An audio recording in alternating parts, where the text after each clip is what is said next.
pioneer edition of the 1080 Campus Game Fest 2025, and we are live at the University of Ibadan. Game on.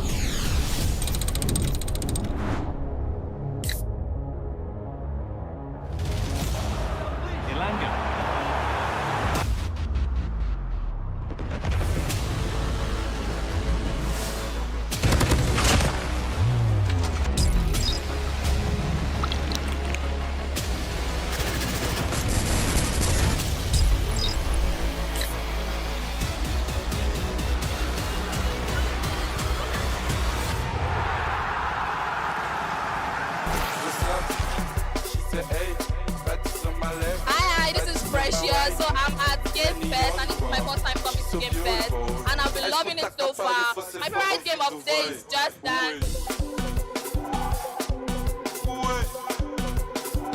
My name is Osaz. I won the FC25 tournament.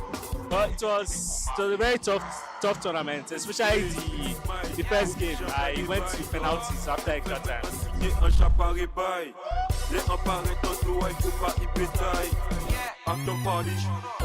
Is Kamala Ferwina. I participated in today's tournament in 10 and 80 and Monster tournament, and I was the winner for Free Fire. My name is Israel. I won the F1 sim racing competition that was held here. Hello, my name is Ola Ali, and I won Street Fighter 6. I participated in the Just Dance game, and I've been moving my body. And yeah, Game Fest, I would like for you to come back to UI bigger and better. Mission.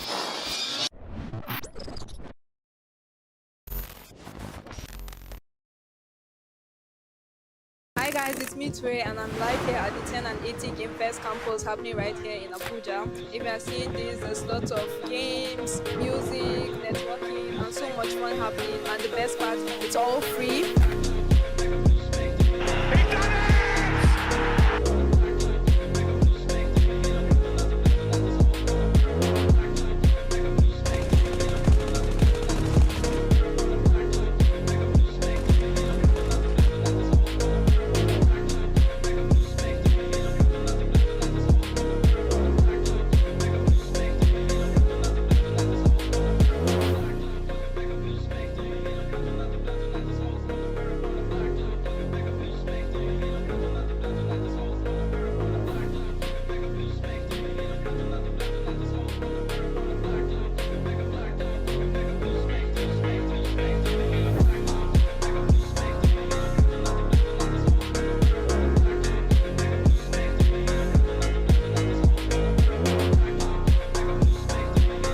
My name is Russia, and I'm the winner for the PUBG Mobile. Joshua, I won the tournament for Street Fighter 6. Shalom, Winifred. It's Mustafa Sani. I'm the winner for the Forza Horizon 3 Championship. I won the fire competition today. It was hosted by 10 and 80 and Monster. We need more of this. We need 10 more, 20 more.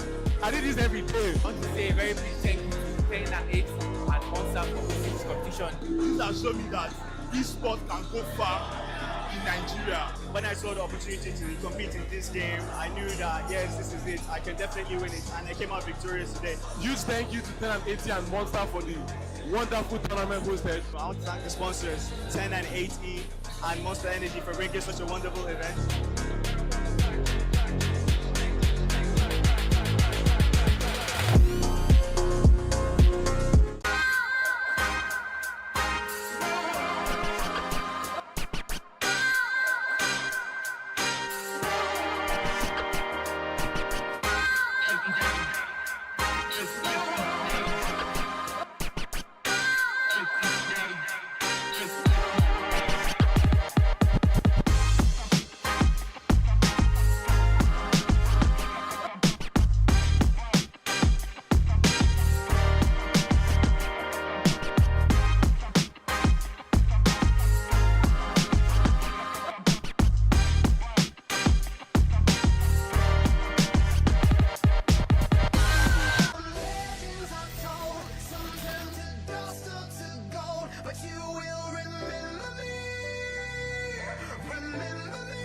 The match is about to start.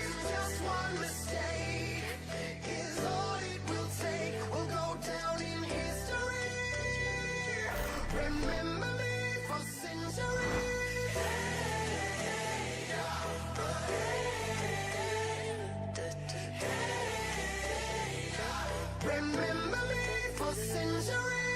From Peterborough, now Madrid is winning this leader. Now the Warmison, Demo, against Iker. He needs to clear that hill. The boys in yellow. Iker finds him, shuts him down. And 340, 10 more seconds through that door. The Oil Money team are they going to make history? Very first land, very first win. 347, 348. Now the contest. The boys in three, no way through. And they are going to hold it down.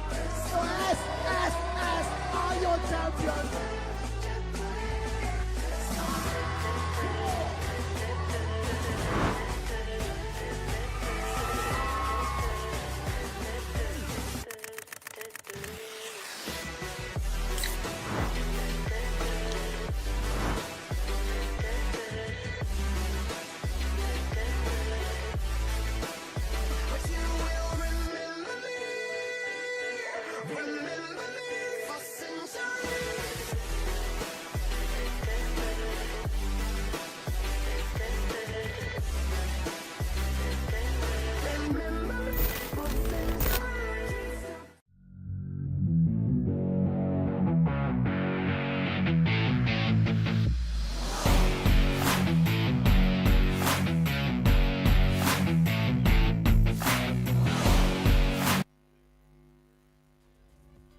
All right, what's up, my good people? It is your girl, Mitch Gaming, and we are officially live tonight for the Nigerian Pro League games.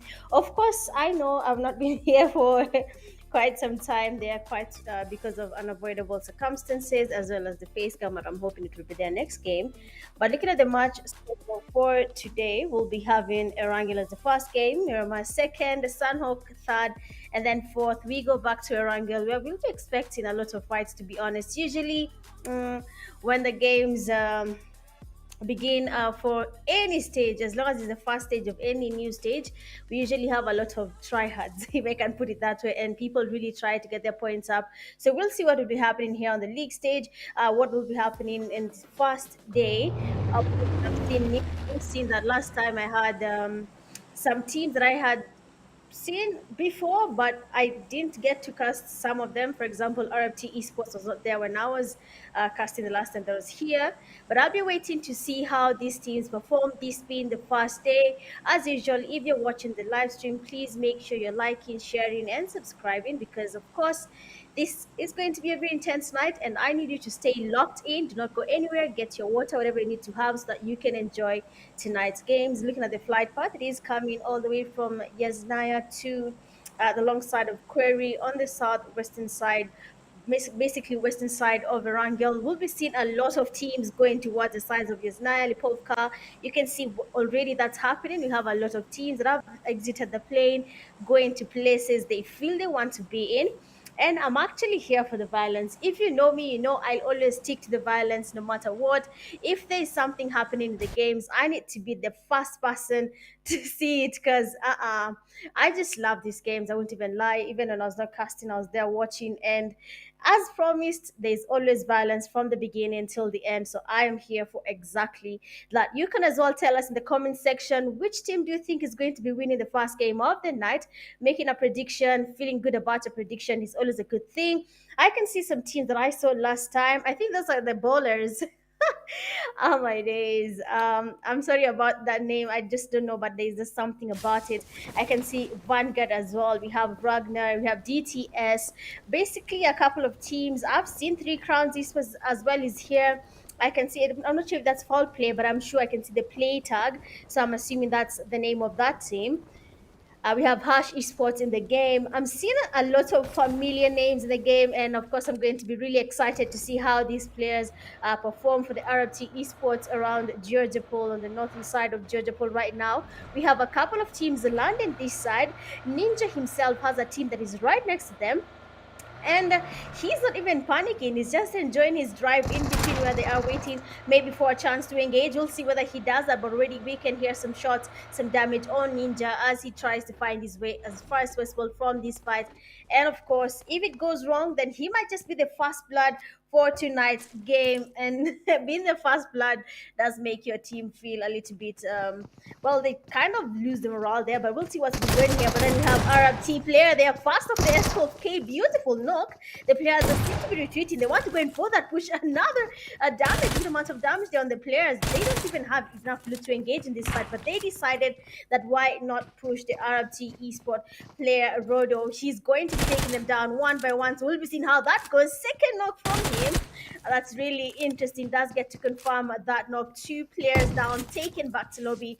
We are just in the first phase of the game. We haven't even decided which team we want to vouch for. We already seen teams already being taken back to lobby. Quite unfortunate for the players that have already been knocked and taken back to lobby. That's really sad for them. I'm not even gonna lie, but I hope they have a strategy for this, because losing this early in the game already, you are down a lot of points. The game has just begun. The violence is there. People have decided it is time to show what we can do. I can see after Esports as well, losing some players, if not wrong. Neon Rising, taking all those knocks, taking them all the way back to lobby. They want to do what they gotta do. Another team here already losing players too early in the game. We have a lot of teams. I believe they're 20, and all these teams together, and you end up losing too early in the game. You have 0 points, literally zero, not even a single point coming to your team side, unless you have an elimination. Then maybe you'll say, oh, okay, you tried, you got one elimination, so you're not on the losing side of this game. But the Neon Rising here, we'll be seeing whether they're going to be taking on the last player from Afro Esports, and that is Neo, still standing quite strong. Has an SLK and an Uzi, second player seen having the same combination apart from Rodo. And well, Rodo has shown it's actually possible to do something with this combination, and Neo is not losing his hope here right now, trying to get something happening here. SLK, but the DPS here from Wizard does take him back to lobby while he tries to retreat. Fast team to be taken back to lobby, Afro Esports. I don't know about you guys and how you feel in the comment section, but Afro Esports, that was too early to lose in the game. They have at least 1 point. That is what I was talking about. So I believe they only got one elimination from that. And it's something that usually happens here, and I'm actually happy about it. Okay, so again, in the comment sections, make sure you give us your predictions. If you haven't shared the live, please make sure you do that. Team Luik as well has been eliminated. I don't know what their plan is for these teams, but then losing too early in the game, losing players too early in the game is just not something you'd love to happen to your team. But it seems like for tonight's games, that is exactly what is happening. RFT Esports, 4 eliminations in the bag. They're not the only team with the 4 eliminations in the bag. Neon Rising as well have their 4 eliminations. So they're actually now almost at the same level in terms of points. I can see Ecstasy in the building. I'll be waiting to see how Ecstasy performs. I really need to see how Ecstasy does this. I don't know if the Devils are here, but the Devils last time they did very oh, they're actually here, not even Devils. Oh my days, they call them don't tell them I say that. Oh, they are the Angels of Death. They have really good play there, and I want to see how they're going to perform against. What do I get there? So one here. Yeah, for Rodo, quite low, almost getting pushed there. Does get a damage shot here, but nothing happens. Doesn't get that much damage, but the violence is actually here. I believe that is Tribe. I can see a lot of, not even, yeah, it's Tribe. I think I kind of DC there. Okay, no worries. So for Tribe Warriors, because I saw the names there, my eye just saw somewhere written "touch me," and I knew it's that one team with the very funny names. But then RT Esports right now, Rodo getting a nade towards him, and Rodo does get knocked there by surgery as well. And now for our for Tribe Warriors, this might just be the best time to feel proud of their skills here. 3 eliminations already in the bag. The players are there need to be careful, because now only one person remains from RFT Esports. Depending on how this goes, that one player can actually wipe out a whole team, or we're going to be saying goodbye to another team too early in the game. First phase of the zone here already. We are about to lose the third team of the night. Already a lot is happening. I don't even know what we're going to be doing there, but just to have a quick peek at the comment section, I can't even say hi to all of you, but hi to everyone who's saying hi to me. How you guys doing? I hope everyone is having a good time, staying safe. I think the pro athletes are there as well, using a couple of players to Three Crowns Esports, another good team. Okay, listen, last time I said Nigeria has good teams, and I said you guys are doing good. You said that someone in the comment section last time said that it's right now you actually your skills are going down compared to how they were before. But according to me, a lot of the teams from Nigeria are really coming up, and even when they're having a global, not even a global but an African event, you tend to see the Nigerian teams really trying to dominate, although something happens along the line and then we lose a couple of you. But it does happen that way, and I do see it. But I'm just going to give it time and see how we're going to be seeing the players performing tonight. Dark Knights here. We have Abu Bakar, another nice name I like here. We have You Know Me. No, I do not know you, but we'll be looking at your skills, my friend, just to see how you will be performing. For us tonight. The pro athletes here already lost two of their players, Neo and Trigger, have been taken back to lobby. That means only two players remain standing. Three crowns, he's still player Quiller. Quite a beautiful spray there, trying to get some damage on Storm here as he tries to retreat, going far away from this fight. But then the Three Crowns esports players are not letting this guy breathe. Basically, Merrick just went for that push and took this guy back to lobby, knocking him and taking him almost back to lobby. Now he needs to do it. Okay, okay. We're piggybacking our enemies now. Oh, we're giving them free rides. I don't know what Three Crowns is up to, but we love to see it. We love to see what they're up to. But then the pro athletes here, I can see Major saying that pro athletes for the win. Look at what is happening. I don't think the pro athletes will be getting the chicken dinner tonight, seeing the way Three Crowns Esports are really giving them a hard time. 3 eliminations already for Three Crowns Esports, taking down 3 players from the pro athletes. And now Great being the last person remaining, you can see how the man is snaking and, having a good time with the ground there. But then we'll be seeing Quilla and next again going in for EO. And just like that, Great has been eliminated. I understand how you felt there. That is pure panicking. And again, a third team does go back to lobby. And it is really unfortunate. I'm not going to lie, that's really unfortunate. First phase of the zone, less than a minute remaining. And then we're going to the second phase of the zone, but we can see what is happening right now. Already 3 teams have been eliminated. Afro Esports, Team Luik, Pro Athletes, all these teams are back to lobby, and they need to figure out what they will do for the next 3 games, because already in terms of points, my friends, you're lacking. You already went back to lobby 2 early in the game. We have no more esports, no more aura. I wouldn't call myself that unless I'm planning to jinx my aura, but we'll see. Probably that's not going to be the case. We have the teammates, they are holding that same compound. Usually a very good compound if you know how to play from that side. If you do not, then it's going to be GG's. We have Vortex as well here. So we'll be seeing what Vortex will be doing for their team. Probably will be waiting to have the fight happening sooner or later in the game there to see whether they'll be maybe giving us a chicken. At this point, we cannot predict which team will be giving us a winner chicken dinner. Looking at the zone right now, it is mostly towards the central side of Erangel. A lot of teams are already in the safe zone, but then Pochinki's, I don't know if this was the potato heels. Guys, I lost the names of these heels there. But then you have Hash Player 9-on-1, beautiful spray that does get the damage. But then Hash Esports are taking on Vanguard. Already one of their teammates, a Demon, is down. Ronax, of course, will be going in for that push so that his teammate is down. They are aware that Vanguard is there as well. One of their teammates is down on the side for Vanguard, and they need to get the revive as soon as possible, because if Hash Esports gets a revive, then they will have the numbers as well. But then a lot is happening here. Hash Esports getting them off from Vanguard. Rivers are supposed to be happening here, but then Vanguards are also distracted. I'm trying to understand who they're going against, because they seem to be really distracted. And now player 911 cooking up a nade there. We'll be seeing whether it's going to be a Kobe or he's just going to be using this as a way of getting closer faster. But then the nade is getting cooked up. You better cook that nade up good, my friend. The nade does go in, but then they're not really there. So the nade is not going to be a Kobe. but then he has to be careful. He's the only person from his team on the right side here, closer to Vanguard Esports. Another nade getting cooked up here. Will it be a Kobe? Has been spotted there. The nade doesn't really connect because the player saw him and changed his position immediately. Another nade getting cooked up there. Will it be a Kobe though? Doesn't really get the damage here. This spray is perfection, and it has been a pass knock here. We'll be going in for a second knock.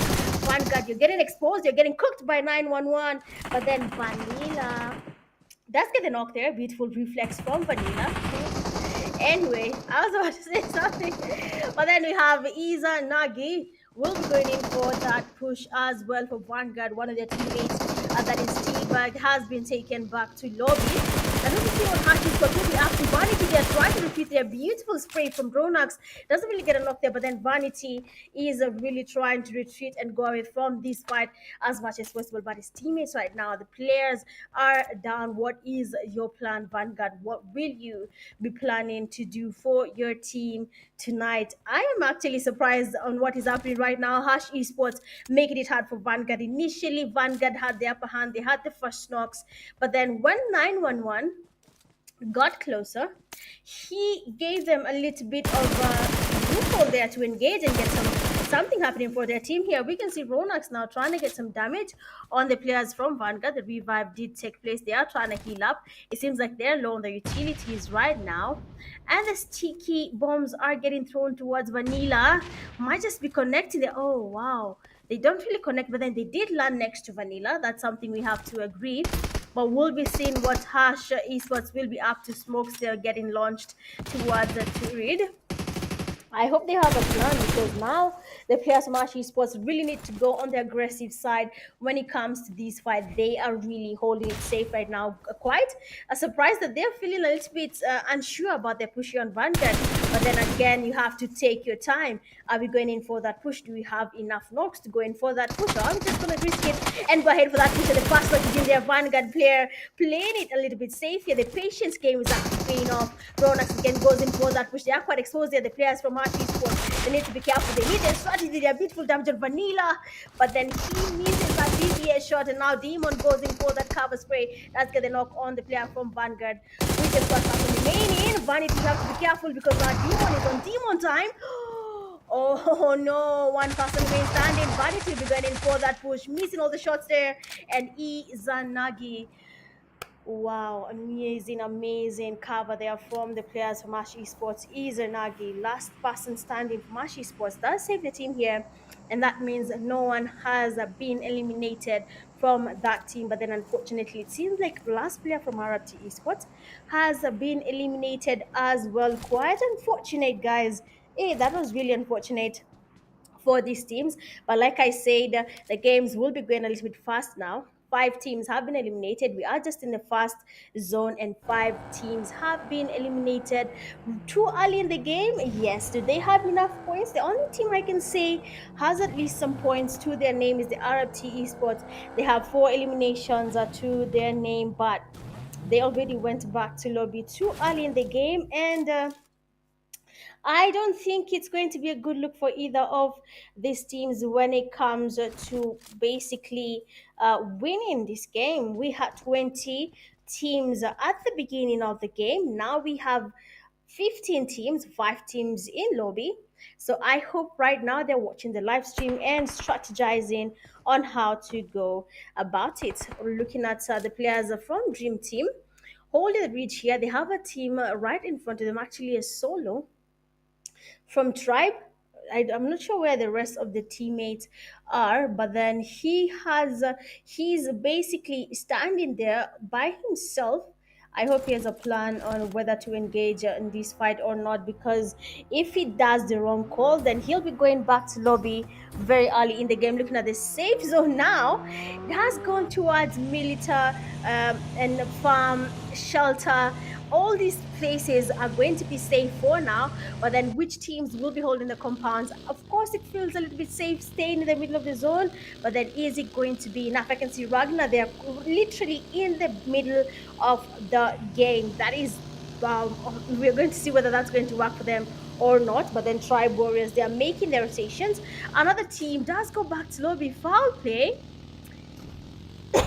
Excuse me, foul play has been eliminated. I think players are now, they need to relax. Honestly, they need to relax. They don't have to be on the aggressive side here. They're losing points too early in the game.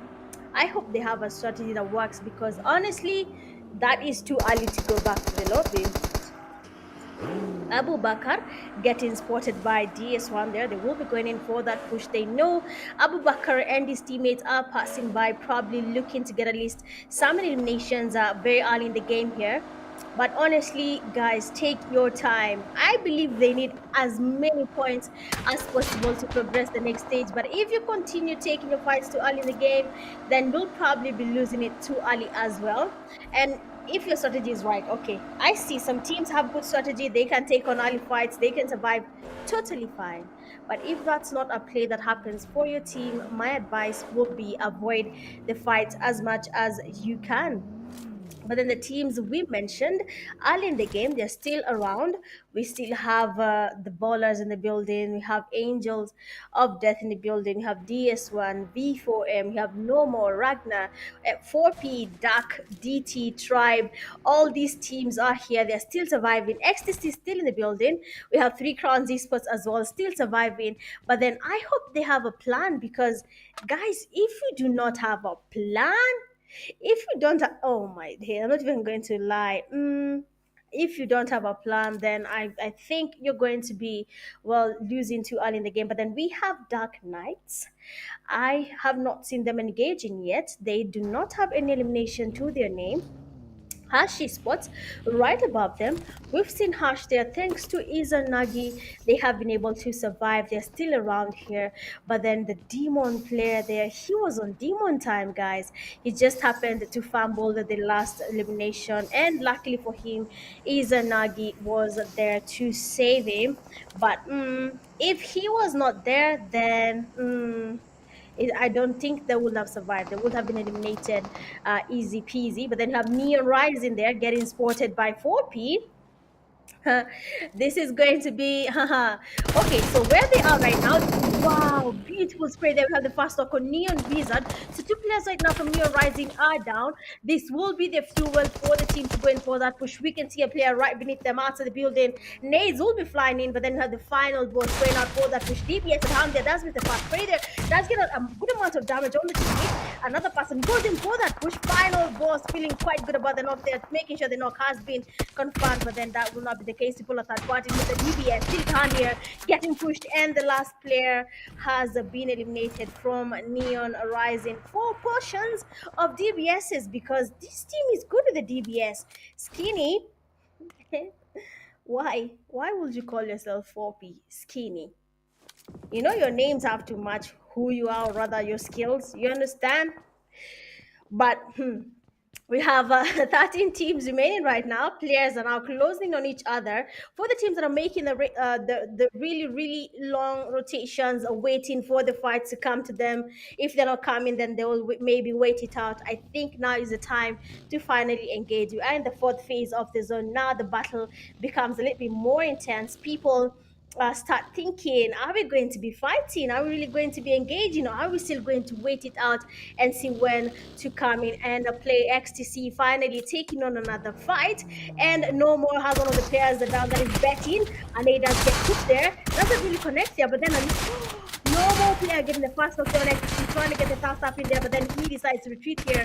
The players from XTC getting closer. No More player too, hooking up a nade is going to be a Kobe, and then another knock does get registered on the players from XTC. Bego, what happened to you? What is that? What is happening there? Because they were okay, but then they were trying to get the revive next to a baggy that was actually smoking, and that did actually cost them one of their teammates getting knocked, led to others getting knocked by that same vehicle explosion. But then Aura, what you do not know is that XTC, I believe 3 players are down. And if they had gone in for that push, they probably would have been able to take on XTC easy peasy.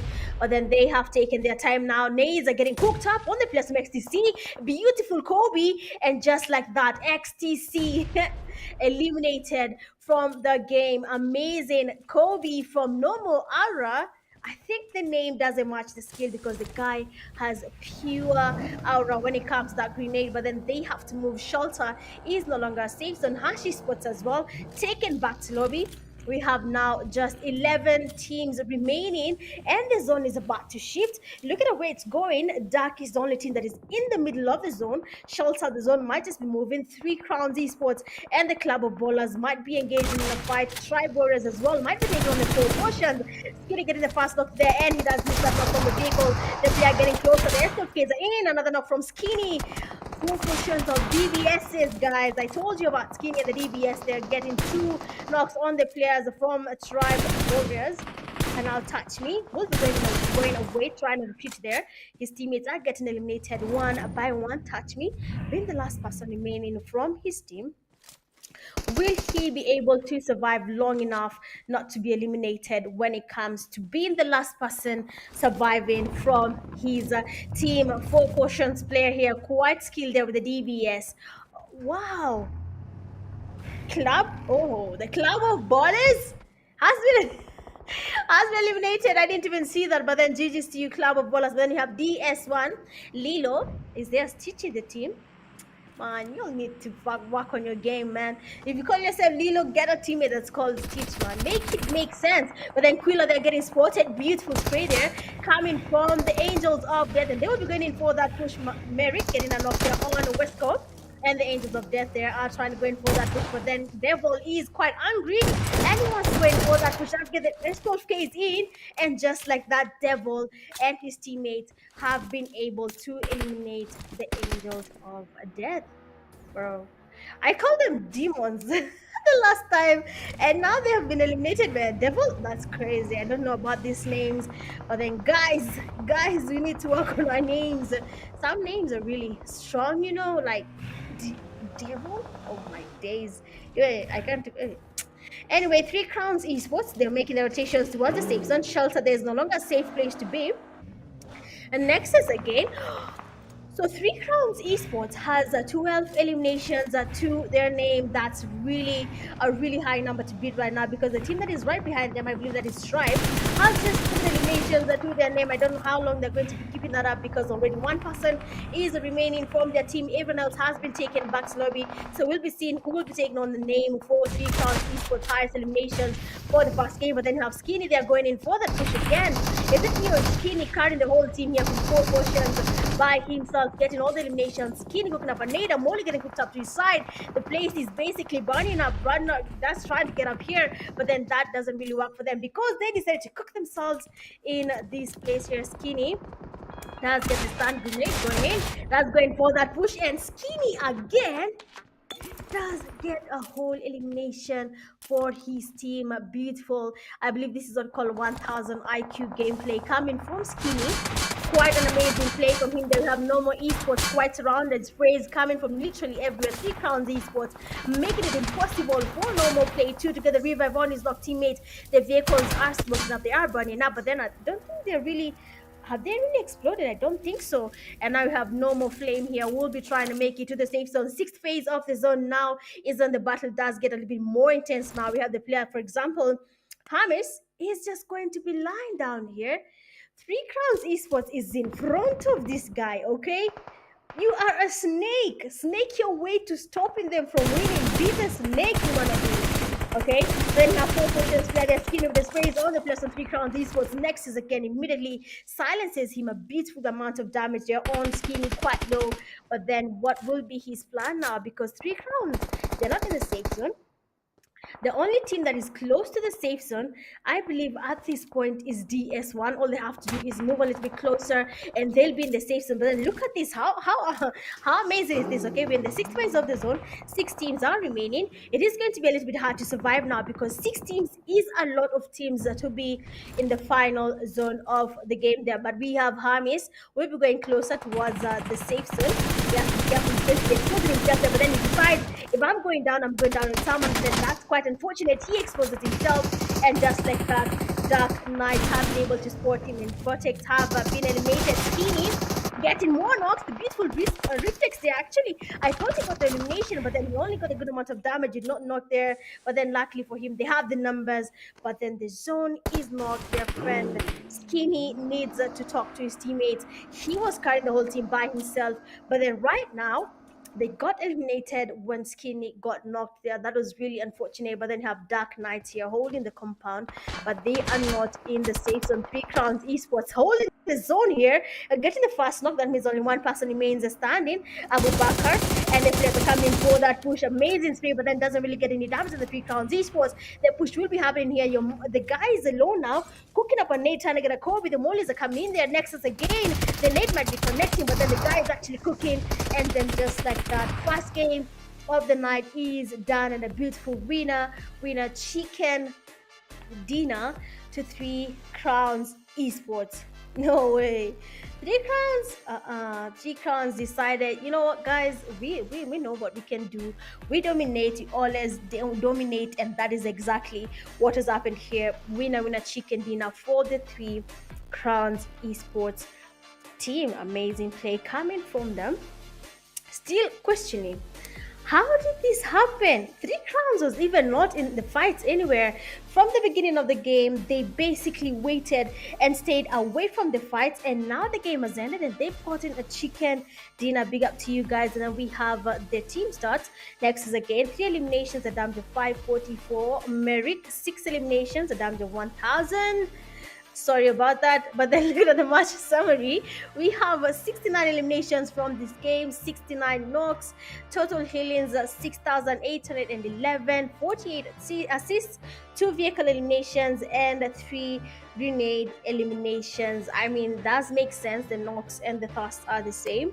Head to head here, 3 crowns and the 4 potions, 2,589 for 3 crowns, and the damage of 1,389 for the 4 potions, 9 knocks, 3C, 7 knocks for the 4 Ps. 15 eliminations, 3 crowns esports, and 10 eliminations for the 4 potions. Total points of 25 for 3C and 15 for the 4 potions. MVP of the match, none other than Merrick. Beautiful play, 6 eliminations, 1,095 damage, 3 assists, 4 knocks, and healing of 85. That's actually really good. Getting 6 eliminations. We saw how he was dominating, getting knocks to the vehicle there, getting knocks as well, engaging in close combat. So that does make sense, having Merrick as the first basically MVP for tonight's games. A beautiful play there from Merrick. Beautiful. Congratulations on your MVP title. Top players for this match, you have Merrick with 6 eliminations, Skinny 6 eliminations as well, Devil with 5, Wizard from Neon 4, and then we have who's this? Lens Top G. Top G there with 3 eliminations from Tribal, getting the 5th place in terms of top players when it comes to the first match of the night. Beautiful play to all the MVPs. We've seen them dominating from time to time. I actually expected Skinny to be on the MVP side, but then it seems like Merrick was leading in terms of the damage there. 1,095 damage, with Skinny getting 563 damage from that fight. We have Devon getting 774 damage, Wizard getting 578, and lastly Top G there getting a total damage of 669 with just 3 eliminations. We have looking at the match rankings for this game. 4 potions, 3 crowns is, sorry, a total of 25 total points. 4 potions come in second with 15. The margin is basically 10 because eliminations is same as their total points from 3C. We have Dark Knights with 9, Tribe Warriors tied with Normal Esports 8, DS1 7, Vortex 6, Neon Rising 5. You have Ecstasy, RRT, and Hash Esports with 4, Dream Team and Angels of Death 2, Afro Esports and Ragnar 1, and then Foul Play, Luick, Prothletes, Vanguard, and the Club of Ballers having 0 eliminations each. That is really interesting to see because for 4 potions, their total points is the total eliminations for 3 crowns esports. I'm going to be seeing whether that changes when it comes to the next game. But as of now, guys, we'll be taking a quick break and then we'll be back for the second game of the night. BRB.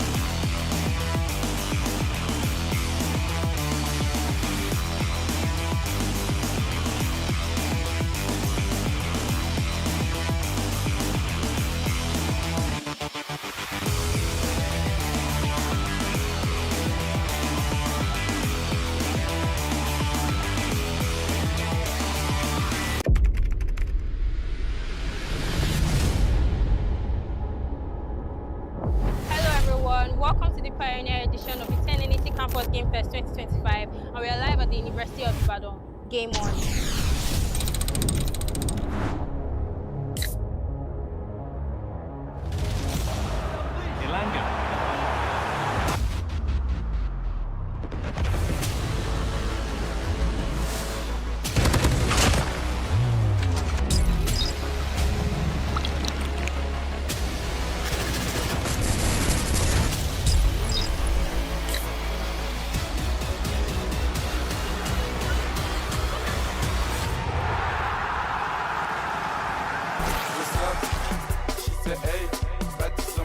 Hi, this is Precious. So I'm at Game Fest, and this is my first time coming to Game Fest, and I've been loving it so far. My favorite game of today is Just Dance.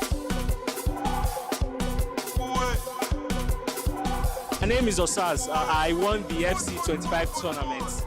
But it was a very tough tournament, especially the first game. I went to penalties after extra time.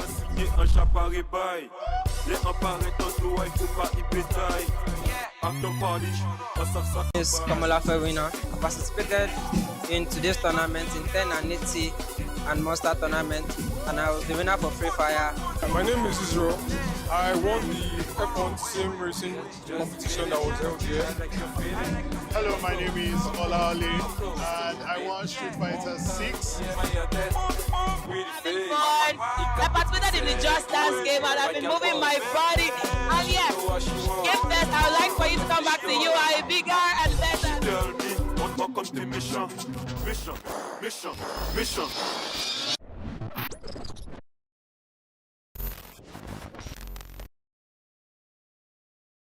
Hi guys, it's me Trey, and I'm live here at the 10 and 80 Game Fest campus happening right here in Abuja. If you are seeing this, there's lots of games, music, networking, and so much fun happening. And the best part, it's all free.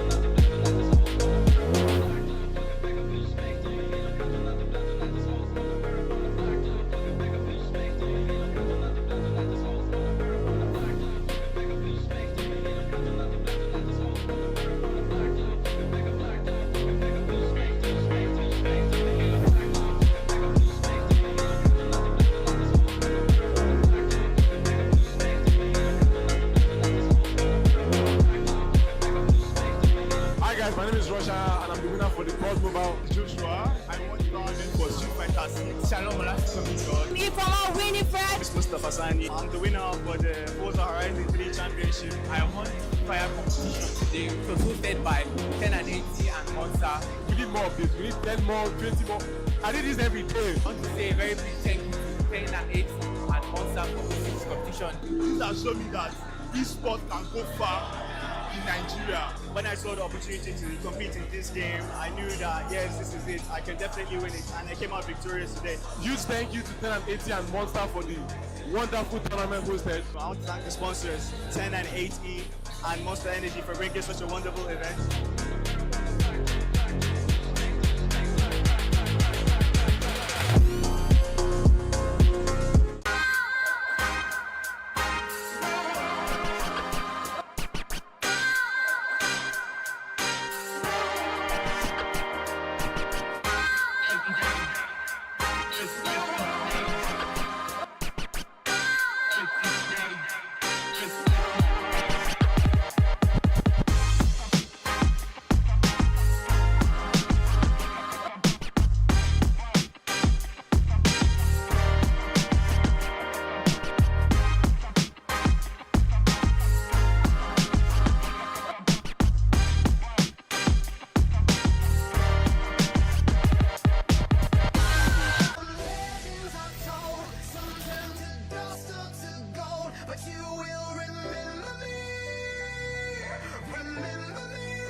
From PS12, now on the Monday, Israeli Ruga, now the Warmison, Demo, against Ica, he needs to clear that hill, the boys in yellow, Ica finds him, shuts him down, and 340, 10 more seconds, through that door, the oil money's in, all day goes to make history, very first land, very first win, 347, 348, now the contest, the boys in lead, no way through, and they are going to hold it down, so S are your champions.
All right, so we are officially back again for the second game of the night, and that's going to be Miramar, where it is a land full of dust, pure dust.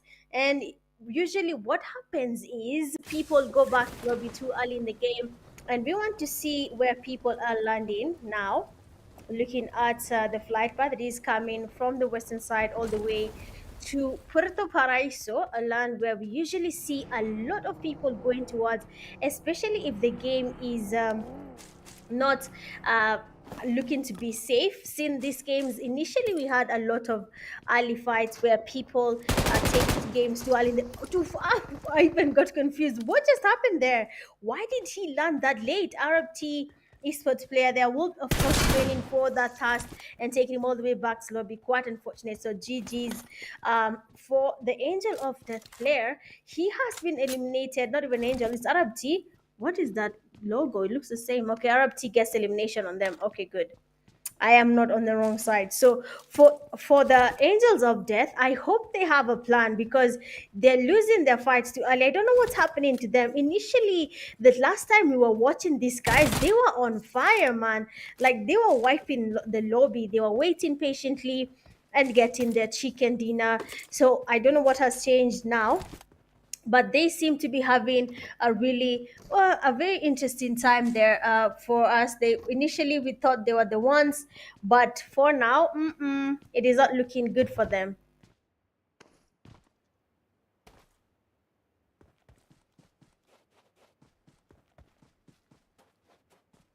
Okay, sorry about that. So looking at the game now, we can see a lot of fights are happening too early in the game. For whoever made the right prediction the last game, we saw the right prediction was made, and we had basically not many people, I won't say a lot of people say Three Crowns Esports, but a good number said that they think 3 crowns. But then the people who made that prediction, they were right. They got to get their right prediction there. Skinny, Skinny did get that knock there, and making sure to confirm that knock.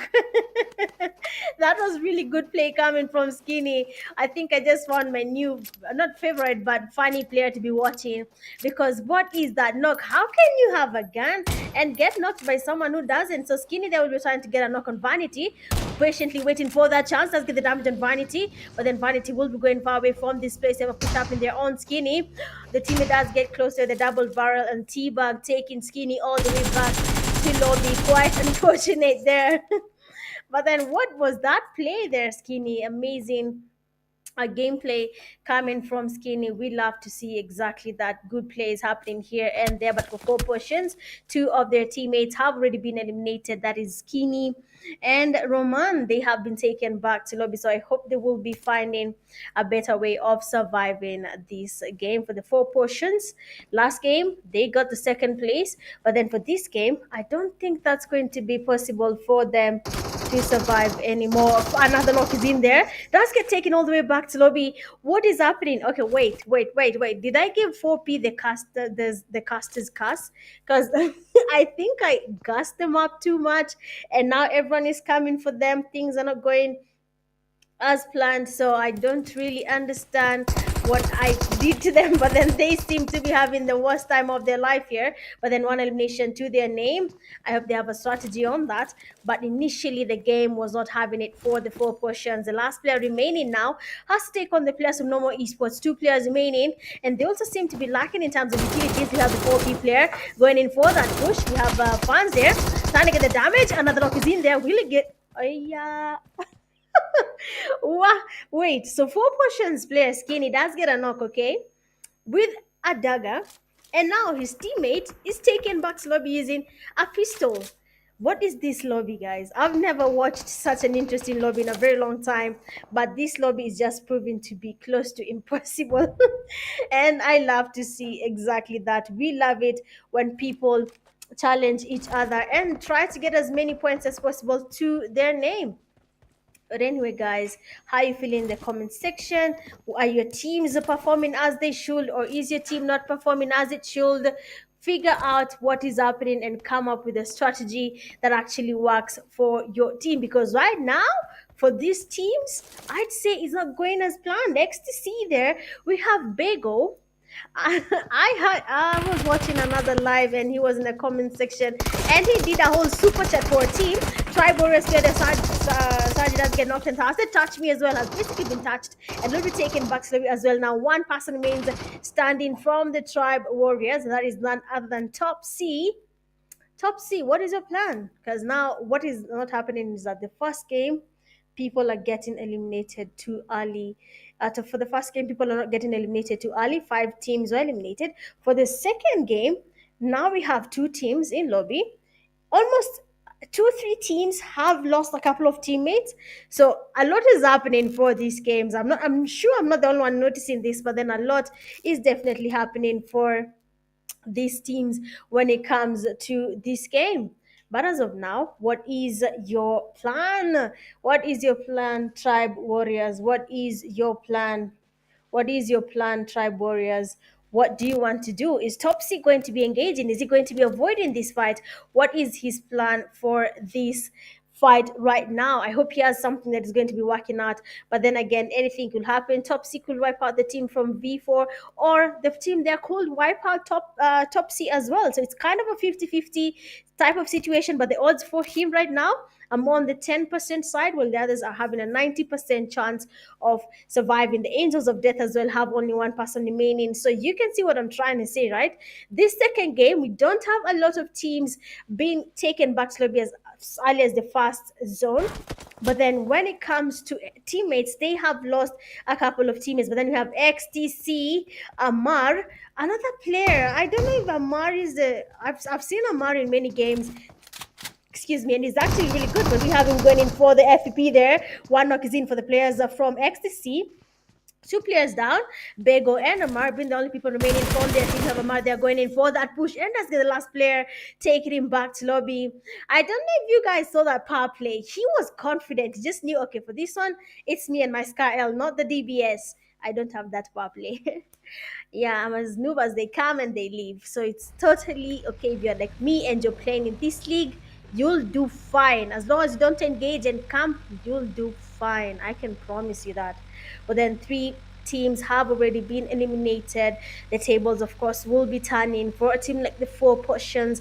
They won the second place, but now as the games are progressing, we can see that for them it is not really going as planned. A lot is happening. They have lost their teammate, they have lost their position, so we might just be seeing that position to being taken by another team. 17 teams remaining. What will be the plan for this team? Foul play last game, they did not get any points on their side. They got eliminated as well too early in the game amongst the first five teams to be eliminated. So of course, we have to know what are the team's plans when it comes to the second game of the night, and that is Miramar, land of pure dust, like some of your DM. I just realized I cannot say that. I cannot say that. I like being very simple, you understand? But then you have Team Luik, a lobbyist. Hey, last time this guy was on a fire. Hey, I was here and he was, let me chop some people's rice here. Because, hey, they're about to do that thing, but I don't know if that's going to be the case again. And then you had a player like User. He was also helping his team. He was getting the cover. He was getting the wipes. So I don't know what they're doing on this stage, but they need to get their play that they had initially in the previous stage when they were going against the teams, especially in Miramar. We saw a very good fight. I'm trying to remember the name of the team, but they did a really good job when it came to that fight. So I'm hoping to see more of that as well. But then again, it is Miramar, it is a big map. The fights will be taking some time before we get to see more of the fights happening. So we'll be waiting to see as they make their rotations which teams will be engaging and then which teams will not be engaging when it comes to the going to the second phase of the zone. Even as we wait for all this, I'm going to be seeing yeah, exactly, in the comment section what you guys are up to and what is happening. Just tell me in the comment section for the second game, which team do you think is going to get the winner chicken dinner for this second game.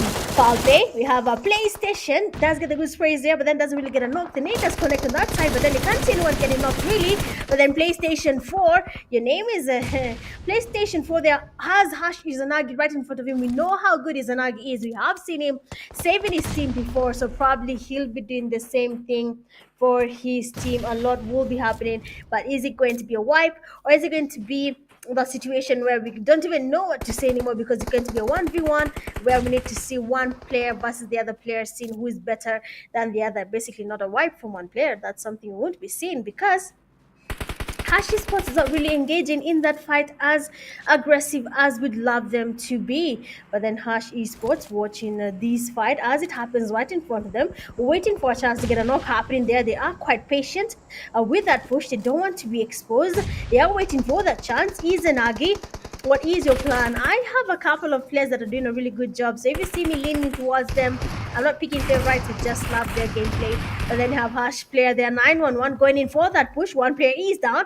Foul play, you have to be careful because now player 911 will be going in for that push. S12K in the hand there. And the DBS does do that thing. And the players there from foul play have been eliminated by the players from Hash Esports. Even though they've lost one of the teammates, that is Demon. Really unfortunate. But then at least they have three more players to continue with together with the game. So we'll be waiting to see what their plan is. But they have the dream team. Petero, he's around. The team is still full. For 3 crowns, I don't know if you guys have noticed. Excuse me. I don't know if you have noticed, but the Dream Team and 3 Crowns Esports, they have almost the same play. Dream Team will not engage and wait for the last zone, around the last zone to engage in a fight.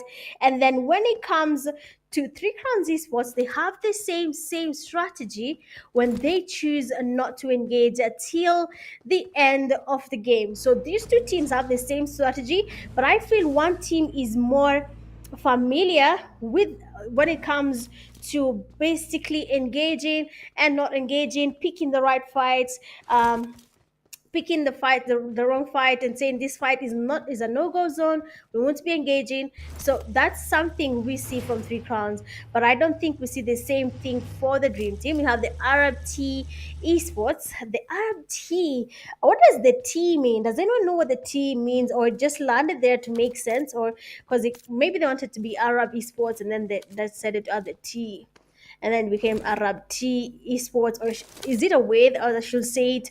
But I don't think so. Am I over analyzing the name? Yes, I am. But then Dream Team will be holding the same place. Teams are making their rotations right now. We can see Vanguard getting closer to Sad. And of course, I don't know about Sad there. The players are from Vanguard are not really exposing themselves at any point. They don't want to engage. They just want to wait for a time where they can easily engage.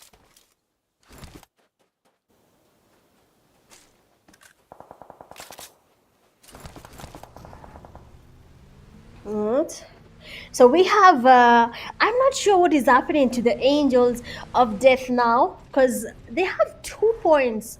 2 points, and the other time I was here, they had like two, like a whole game will end and they have 20 something points. I don't know what's changing here, but then I believe maybe they should sit and talk about it. Then have the Three Crowns esports players here. We have the man of the match, that is Merrick, and his teammates. They are going closer to the players from Hash Esports. Probably are going to engage in that fight later. But then you have Devil there. Of course, will be choosing to engage. I told you about Three Crowns. They will pick a fight they want to engage. If this is going to be a worthy fight, they will take it. If it is not, they are going to go away from this fight as much as they can. But let's see. Let's see. Three Crowns esports player Merrick.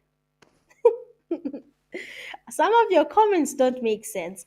Third, how can I win a chicken dinner? Explain, please. I'm lost, guys. I'm lost. Sometimes I don't understand what happens, but anyway, it's fine. But then we have the Dark Knights. They're holding the compounds, and all I can say is, okay, if it doesn't work, it doesn't work. If you camp and the game ends, you don't get any elimination, doesn't work. Just take it. It doesn't work. I don't know. Nah. But then have no more esports. They are will be going towards the Steves, and they have a player there that is right next to them. That is Ragnar. Oh my days. Okay. No more esports player went away from that place. I really wish he'd stood there and maybe see what will happen. But then have XTC player that getting spotted. Amar getting quite damaged. But then it is none other than the Neon. Ecstasy taking on the players from Pro Fleets. I have not seen Pro Fleets fans there in the comment section. I don't know if they're there, but if you are there, you can tell us in the comment section what is happening to the pro athletes as well. What is happening to all these teams? What is not happening to all these teams, and what is changing when it comes to their strategy? What are they missing? What is happening? Is it the tension? Are they panicking? A lot is happening, to be honest, and they need to relax. XTC, we can see them trying to engage, but then looking at the safe zone right now, going towards the crater fields, we don't have a lot of teams in the safe zone right now. Only 4 teams are safe, but then every other team there, the 12 teams, are far away from the safe zone, and they need to start moving as well so that they can be as safe as possible and get maybe their chicken dinner. But the next XTC player there, Crusader, and I told you guys I played it Crusader. He carried me the whole game. Man, I'm such a noob. I was feeling like I'm playing Levino, but from Nigeria. It was really nice. Anyway, he has good comms and stuff like that. So I hope all the teams also have such comms, because I really envy that. And good comms are actually really good when you're trying to win a game. When you say do this, do that, and he can hear everything. Somehow I have headphones, but I cannot hear the enemies. I don't know why. I guess I bought fake earphones. Well, that's something I don't really. It's fine, guys. But then a lot is happening here. XTC waiting for a chance to engage. We have Three Crowns, a third party in form of getting Crusader. Bruh, am I carrying the casters cast? I was talking about Crusader, and the next thing it goes back to lobby, guys. Come on. Come on. But then again, it is fine. Arab tossing esports. Pick. What? But then you have the players there from Arab T. I hope that's wrong. But then you have him trying to cook up a nade there, but then does get knocked there. Why he trying to cook up the nade there? The Arab T esports players getting closer. Another knock is in there, but then this time around the teammate does knock his own teammate. But then luckily for them, you have a player that is Reckles getting the last elimination.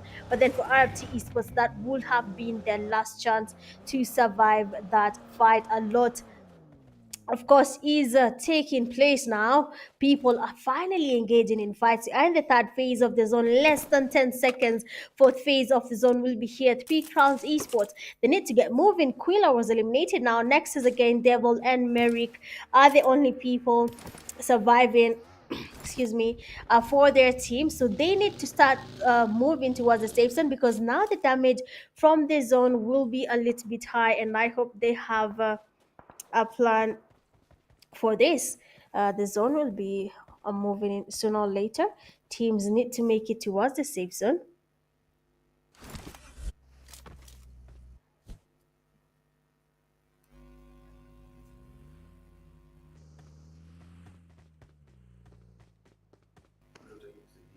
Sorry about that. But then looking at the game now, 15 teams remaining. That means 5 teams have been eliminated. We have not seen a slow game like this one, but the previous game in Erangel was quite fast. The fights are happening too early. People were losing the fights there. Honestly, I really hope they had maybe a strategy to save that, because losing these fights is just not it. If you cannot do something about it, then it's gonna be unfortunate for you guys, because now Mari's down. We have Yo-Yo Traitor. Okay, the yo-yo traitor trying to cook up a nade there, but is it gonna be a Kobe? It doesn't really connect there, but then he has to be careful. The revive might not be an easy thing to go about, and immediately he does leave his teammate. You don't need to force revives. I hope you're learning something, guys. Some people tend to force revives, and you see where that gets a lot of teams. They tend to lose players. They tend to engage with unnecessary fights, because that was not even a must. But then you have the yo-yo traitor. They are making the rotations around the hill here, going towards the other side, but then he has to be careful. We have Neon Rising right in front of them there, but then luckily for him, his teammate XTC is also close, so probably will be giving him the cover in case Neon Rising decides to engage. But then for the XTC player Bego, there is a player that is Dark Knight player Abu Bakar, quite aware that there is a team right beneath him, and if they are not careful, then he'll probably take them on and take them back to lobby, depending on how they expose themselves or how they choose to engage in the fight. A lot could actually happen for these teams. But then for the Dark Knights, of course, they'll be making their move here. The zone is still on their side. They are on the safe side. We're in the fourth phase of the zone. In less than a minute, we will be seeing what will be happening, whether we'll be having a fight or not, or will we be having the third parties doing that thing and deciding that why not engage now when we have the chance. But honestly, I wouldn't say that is nice to do so. All I can say is just wait it out. But then you have Dream Team, the nades there from Three Crowns are connecting. They're getting the damage on side. He will be changing his position now, going towards the players there from Three Crowns. You have to be careful though, because Merrick right now, we saw him being the MVP. He has some game sense, so probably he'll be using the same game sense to take you back slowly. But then someone is that part in the fight here, getting the damage on Merrick. But then he'll be going towards the safe zone now, avoiding this fight as much as possible. Three Crowns esports quite pressured, quite surrounded. Every single team right now watching, they can see Merrick and his teammates as they make their rotations. We have Three Crowns esports player Merrick going towards XTC Bego. Quite a beautiful spray there, but then doesn't really get a knock happening there. We have the player going in for that push. Bego does get a fast knock in there. Of course, confirming that knock, immediately gets that knock. And we know Bego, we have seen him there. I'm even lying. I came to live and I saw a super chat. And it was not even for a good game. He knows what the super chat was for. You guys saw what the super chat was for. And If it's fine, it's fine. You do your thing, okay? Do your thing. But then you have the players there from Arab T. I After you lied to me, that's how they pronounce it. I pronounce it wrongly, and now I'm saying that I think that is not even a name that exists. That T, you gave me a wrong name, man. You lied to me. But then we have RFT Esports. They are trying to get the space up in XTC, but they'll be taking on a safer place to be in. The zone will be moving for them. They're not even the safe zone anymore. Team Luik is actually in the game. GG's to them there. Initially, they were taken back to lobby too early in the game, but then we have Team Luik, a player here. That is user. He's also quite close to his team, but then they seem not to be engaging in that fight at all. Ragnar getting eliminated. 11 teams still in the game, holding out. This is what I was talking about. You wait for a fight to come to you, but then when it comes to you, you don't really get to win it. Or when you go to engage in a fight, you lose that fight as well. So that's what happened there for Ragnar. They lost that fight. They have been holding the compound, but then it don't really work out. But then the XTC Yo-Yo Trader has been knocked and thusted immediately by the Tribal Warrior player still in the game, top C. Wow, that's what we call survival, man. That was really good survival for top C. Honestly, that was really good. But we have the RFT esports players are still holding the compound here. They have at least less than 30 minutes to go towards the safe zone. They're no longer safe. We still have Topsy dominating, getting the knocks and the fast. He's still surviving. He's still getting the fast on his knocks. He has to be careful. The compound is in the zone. He is safe. Unless a team decides they want to crush this compound, this small shark can survive in it. For now, Topsy is the safest player in this game. 9 teams remaining now.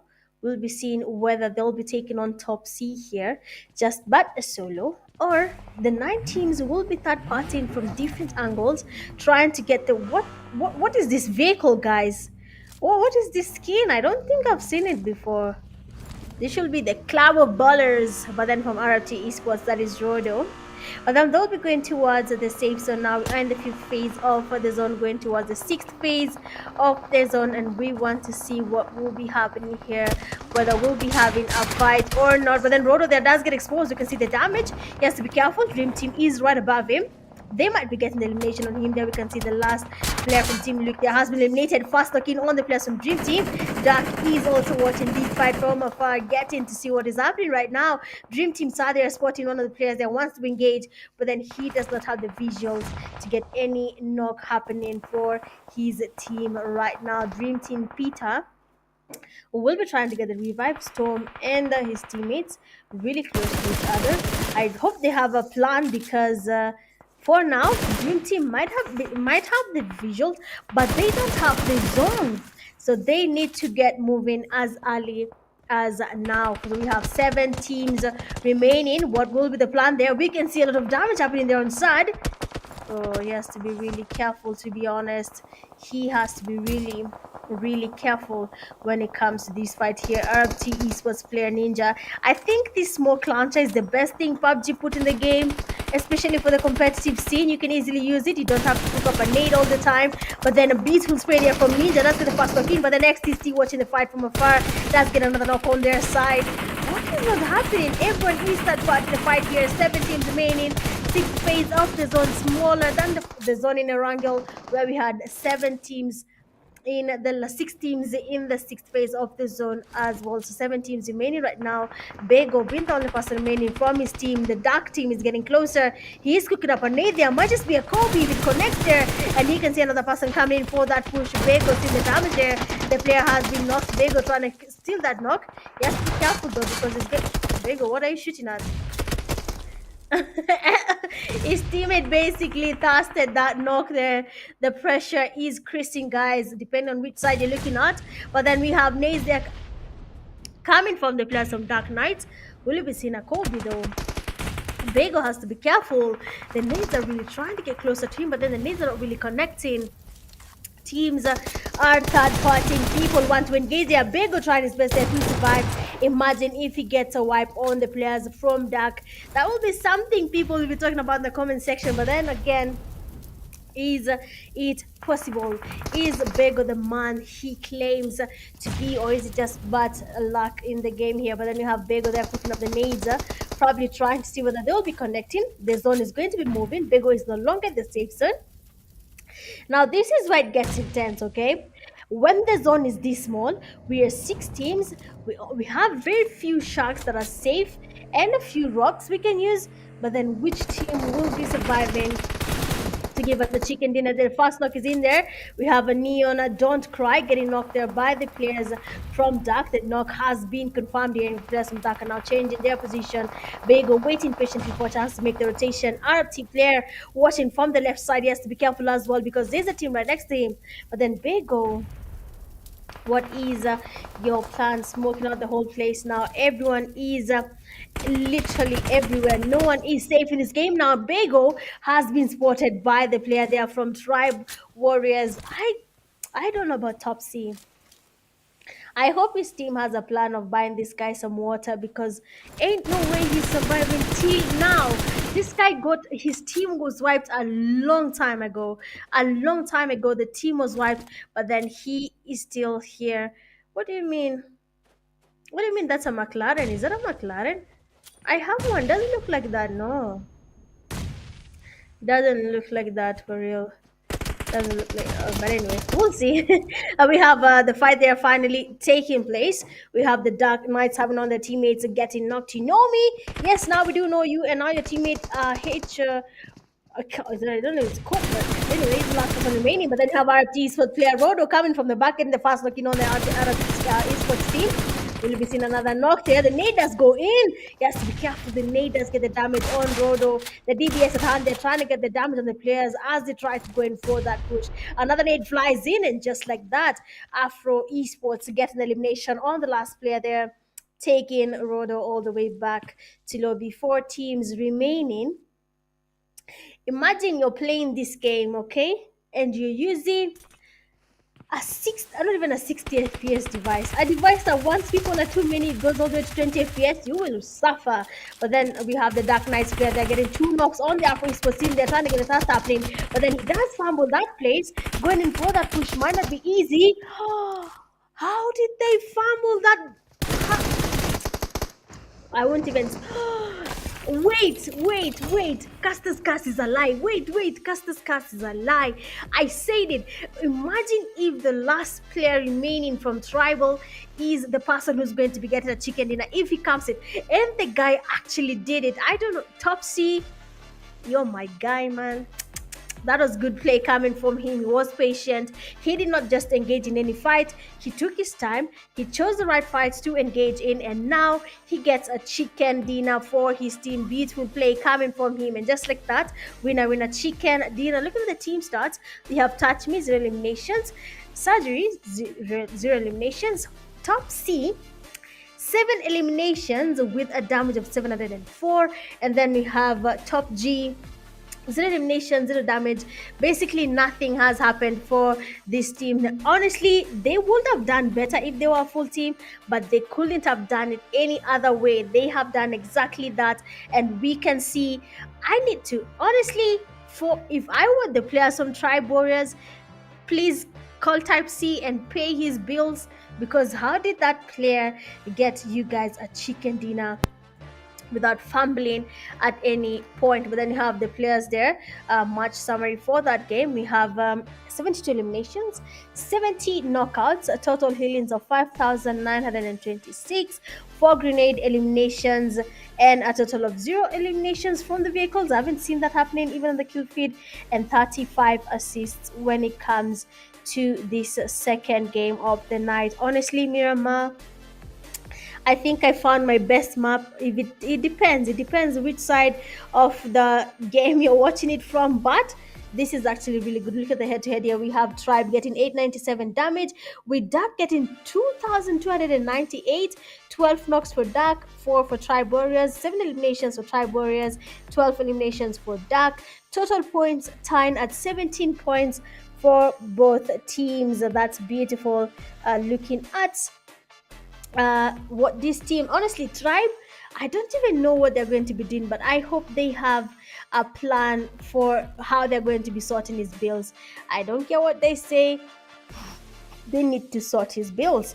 But then we have the MVP, Abu Bakar. Very nice name. No, I keep on saying it. 6 eliminations, 978 damage, 2 assists, 101 kill, 3 knocks, and a survival time of 28 minutes. I keep on saying it, guys.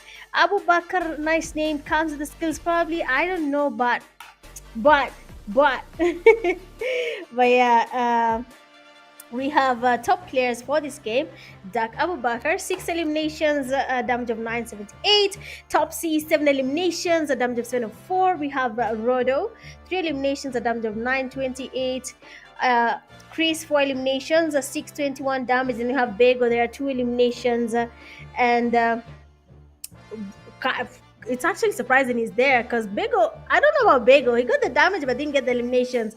But then looking at the match rankings for the second game, we have Tribe getting 17 total points, tying with Dark Knights 17 points as well. Third place, you have Afro Esports 13, XST coming in fourth, tying with RFT Esports with 10 total points. Neon Rising position 6 with 6 points. They have Dream Team, 3 Crowns Esports, Hash Esports, No More Esports, Pro Athletes, all of them tied with 4 points each. 4 Potions, Vortex 4 AM, and Vanguard tied with 3 points each. Foul Play and Team Louis having 1 point each.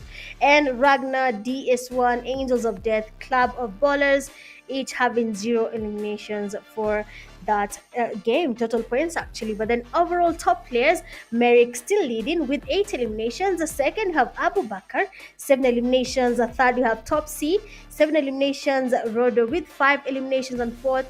And then fifth place, there we have Devil, 6 eliminations from that total play from the 2 games so far. But then honestly, I don't, for Abu Bakar, if he continues this way, he might be getting that slot position 1 there, depending on the next games. Looking at the overall standings after the second match, 3 Crowns getting 29 points, Dark with 26, Tribe 25, 4 Potions leaving the second slot to Dark having 18, Afro Esports, Arab T, XTC 14 points each, No More 12, Neon 11, V4M with the 9.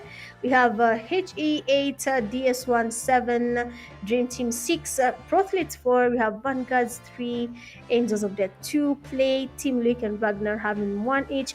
But then I don't know about the Club of Ballers. What is happening? What is happening? How now? How now? But anyway, that is just that. But then guys, we'll be taking a quick break and then we'll be going for the third game of the night.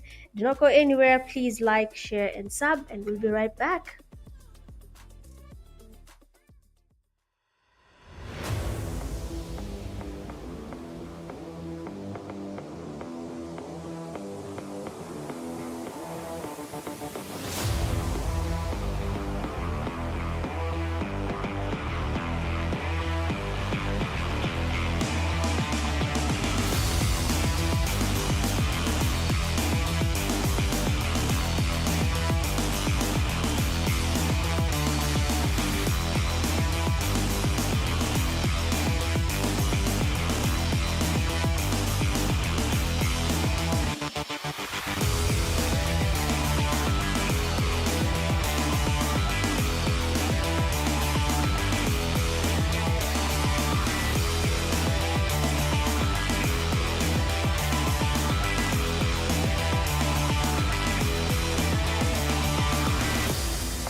Welcome to the Pioneer edition of the 10NET Campus Game Fest 2025, and we are live at the University of Ibadan. Game on.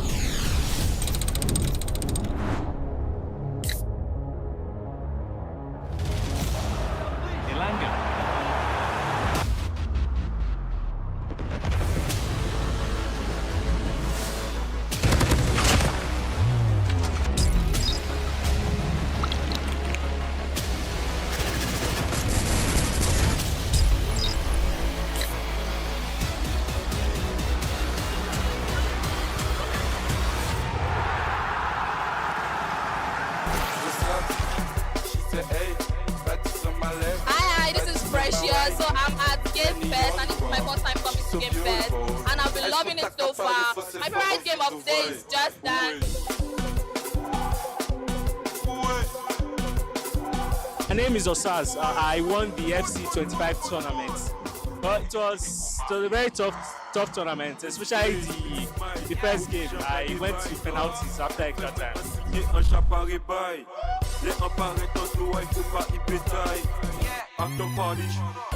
Is Kamalafe winner. I participated in today's tournament in 10 and 80 and Monster tournament, and I was the winner for Free Fire. My name is Israel. I won the F1 sim racing competition that was held here. Hello, my name is Olaole, and I won Street Fighter 6. I participated in the Just Dance game, and I've been moving my body. And yes, Game Fest, I would like for you to come back to UI bigger and better. Mission.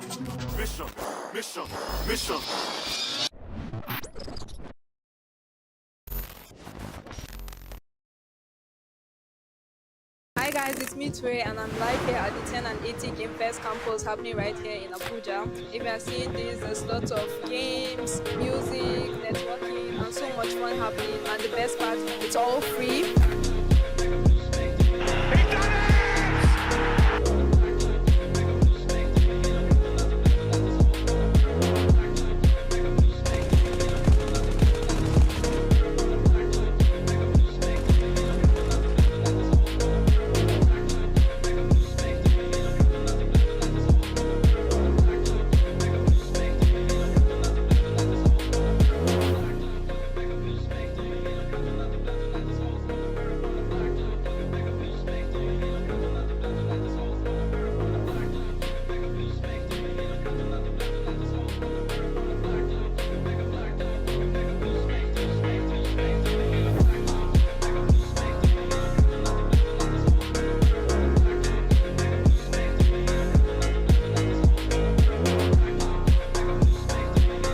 My name is Russia, and I'm the winner for the PUBG Mobile. Joshua, I won the tournament for Street Fighter 6. Shalom, Me from our winning friend. It's Mustafa Sani. I'm the winner for the Forza Horizon 3 Championship. I won fire competition today. It was hosted by 10 and 80 and Monster.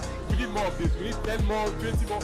I did this every day. I want to say a very big thank you to 10 and 80 and Monster for hosting this competition. This has shown me that e-sport can go far in Nigeria. When I saw the opportunity to compete in this game, I knew that yes, this is it. I can definitely win it, and I came out victorious today. Huge thank you to 10 and 80 and Monster for the wonderful tournament hosted. I want to thank the sponsors, 10 and 80 and Monster Energy, for bringing such a wonderful event.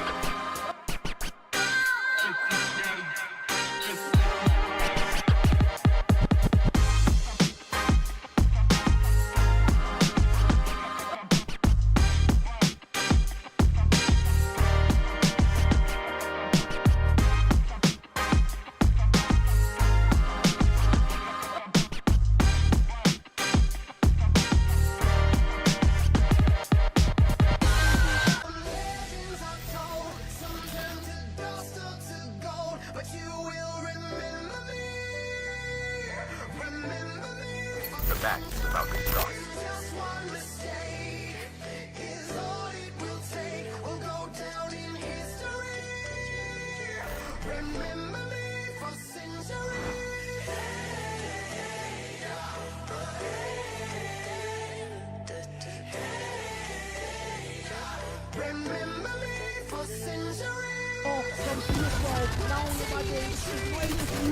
Now the one machine, Demo, Decisive, he needs to clear that hill, the boys in yellow, Ivan finds him, shuts him down, and 340, 10 more seconds, through that door, the oil money team, all day going to make history, very first land, very first win, 347, 348, now the contest, the boys in lead, no way through, and they are going to hold it down, so S are your champions.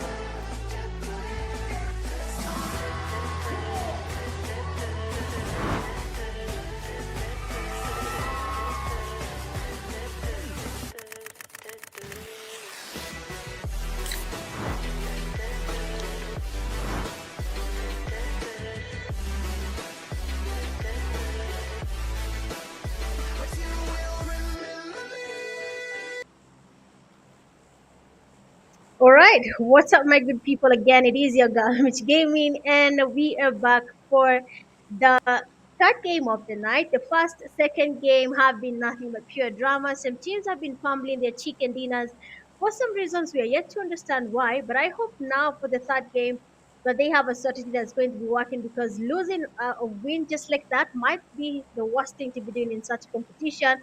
But then look at the flight path coming from Nakam all the way to Camp Bravo.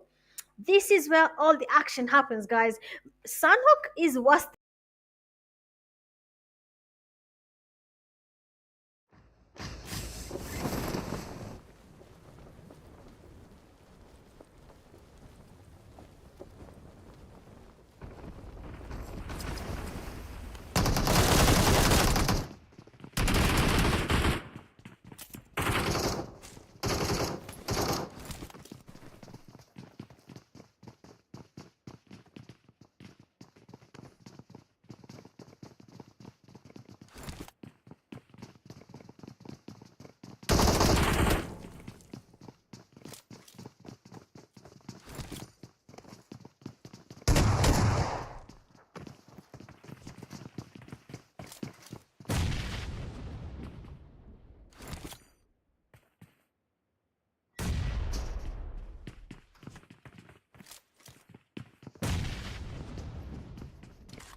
Okay, okay, sorry about that, guys. Well, electricity here and there, but we are back. Whatever, whatever is trying to happen will not be happening. But then again, guys, sorry about that. But we are officially live again because we have to watch Game Three and we have to see which teams are going to be dominating.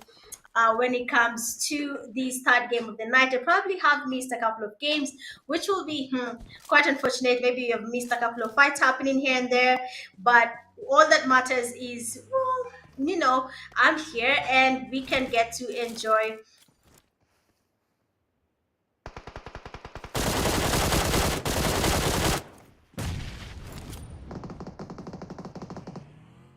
Right now.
Mm-hmm.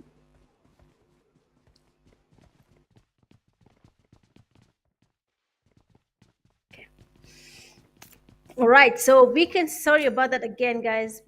I'm really sorry, but anyway, at least I'm here. Okay, so we'll see what will happen in here. We have the Three Crowns Esports having just Nexus again, waiting there patiently with an S of K. So pushing that place might just be the worst thing to do if you're not careful, because the S of K will be taking you back slow, but then Nexus does fumble that. That's the back off there, taking the play all the way back slow, be getting fired from every single angle. And just like that, he has been taken back to lobby. Three Crowns Esports, a little bit too confident, taking the fight too early in the game. They have lost that fight there. They had the chicken dinner. Remember that, okay? They had the chicken dinner, but now whatever they're doing might just be costing their team when it comes to this third game of the night. But then we have the players there from Four Potions going in for that push. Nice. Nice, they are connecting. We'll be having a knock there from the player from Four Potions. El Chapo does get to confirm that knock, taking that player all the way back to lobby. But then they really have to be careful. Really, really have to be careful, because their player there, Skinny, is down. Unfortunately for RFT Esports, they have been eliminated, taken all the way back to lobby. So GG's to that team. But then these things happen a lot of the time. You don't really plan for it, but then what just happens is that you lose your fight, you lose your teammates, and it's just not the game for you for tonight. But then so far so good. We still have 14 teams remaining. From the 20 teams, we have at least 6 teams having been eliminated already. I don't know about the club of ballers, guys. You know how last time I was there, psyching them up, but then this time round that seems to not be the case. They are really losing the fight here. They're not even turning up for the game. So whoever their teammates are, whoever knows them, just please tell them to come play the game. I really need to see them playing and maybe see how they're going to be performing. But as of now, we have the Dark Knights still surviving the game here. They are actually on the safe place. They don't have anyone around them. We're in the first phase of the zone. Some teams have been eliminated. We have XTC losing a player that is Crusader, has been taken back to lobby. Really unfortunate for them there as well. But then I really hope that they have a plan. I hope they have a strategy for surviving this thing at the end of the day.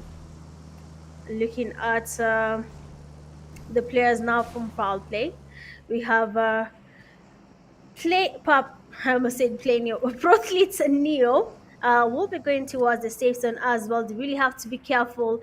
I never trust Sanhok at any point. Usually Sanhok, if I can be honest, Sanhok, if you're not careful, someone is always lying down somewhere waiting for you to pass by and then destroy your career just like that. So a lot happens, but then is it really something players are usually planning for?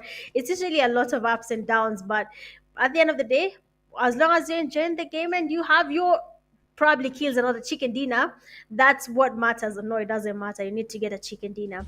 But then DS1, we have Lilo there and his teammates, so we'll be looking to go towards the safe zone. We are in the first phase of the zone, and of course, being the first phase, having lost at least 5 teams, it's going to be really unfortunate to see more teams getting eliminated, losing their points here, because going back to lobby even now will be costing you some points, because you will not be getting anything at all. But then you have Neon Rising there, spotting the players from Dark. Beautiful spray there from Baby. That's going to list 2 players down from Dark. That means it is the time to go in for that push. Abu Bakr has to be careful. They need to get their teammates some cover sprays here.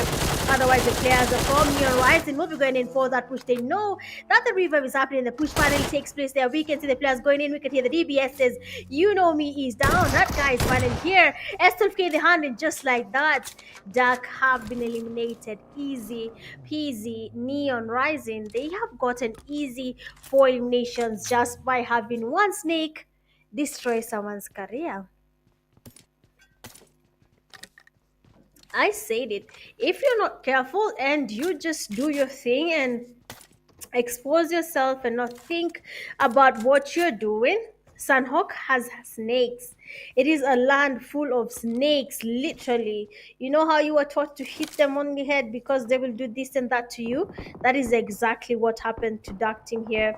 They got exposed, and just like that, they were easily eliminated from the race now.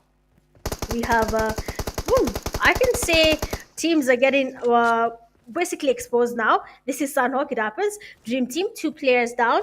Really unfortunate there. But then for Dream Team, either they leave and avoid this fight or they just take on the fight against the prothletes. Last game, I saw a lot of people in the comment section asking about the prothletes, where they were not dominating, what is this and what is that. But then for this game, now in Sanhok, they seem to be doing a little bit better. They are now trying to get closer to getting more points for their team. They want to win more. I hope they have that plan in mind, because people in the comment section were asking about the prothletes, but then they did not really see that happening at any point. Dream Team Peter, they are getting eliminated, taken all the way back to lobby. No more esports is not in the safe zone. Okay, some of their teammates are in the safe zone. They were that part in this fight.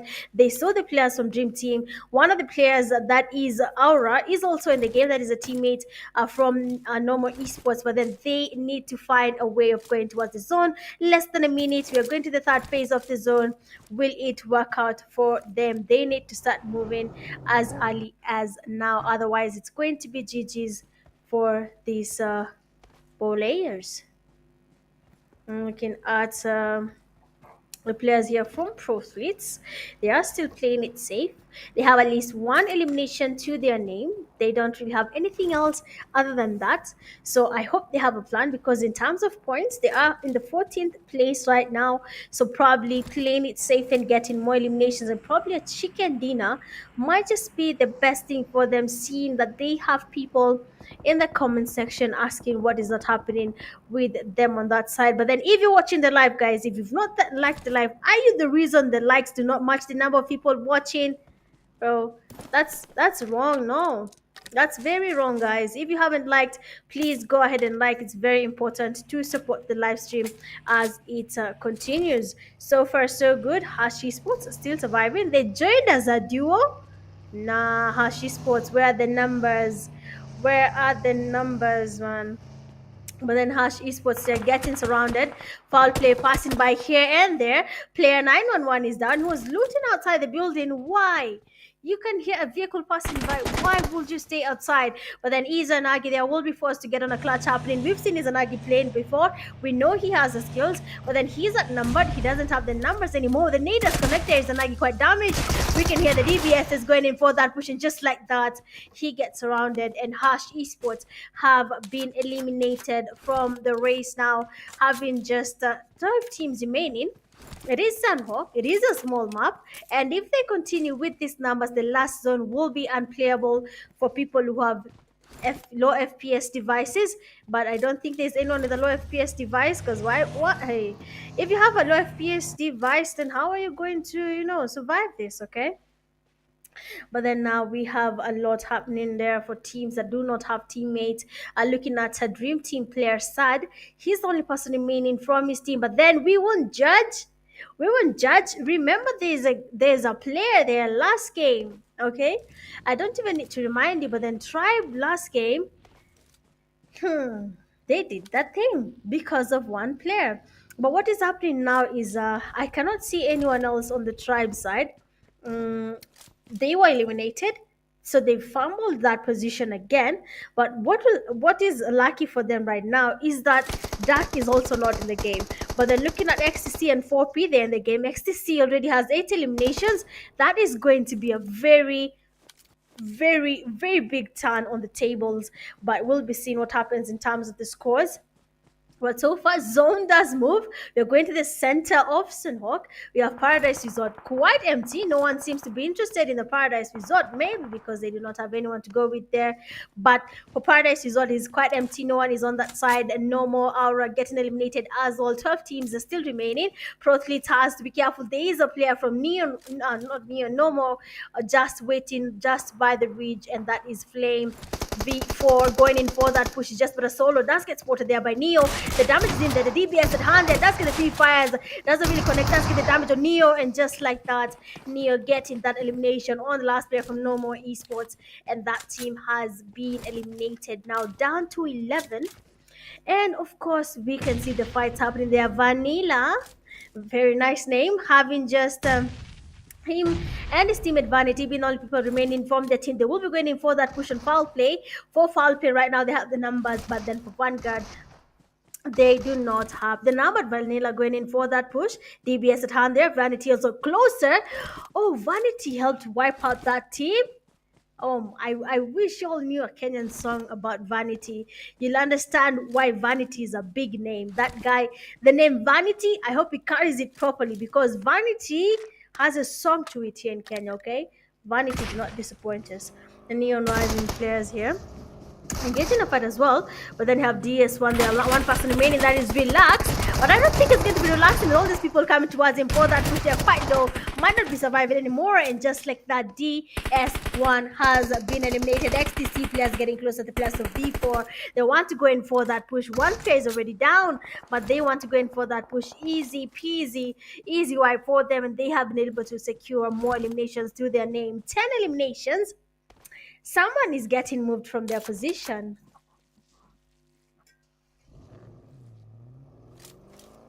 I'd say for XTC, they have the points. They have a good number of eliminations.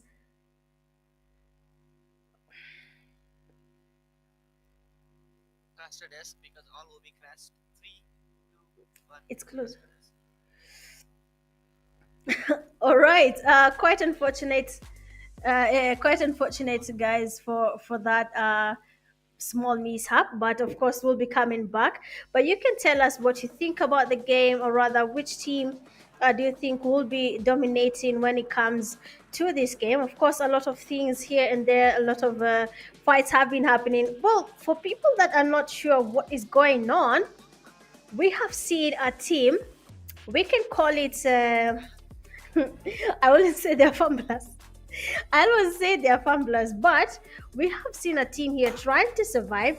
They have been moving around here and there, and they haven't really done anything. But for Vanguard, thanks to Vanity, they will be surviving again when it comes to this fight. They already got a couple of kills to their name, but is it going to be enough, or is it not going to be enough for them? We'll just wait and see if that's the case or not. But so far, a lot of things are not really as they should be for these teams. Have the Angels of Death. They will be trying to get something happening on their side. Probably not as we think, because so far I feel like they have not really lived up to their name. They have let us down at some point. They have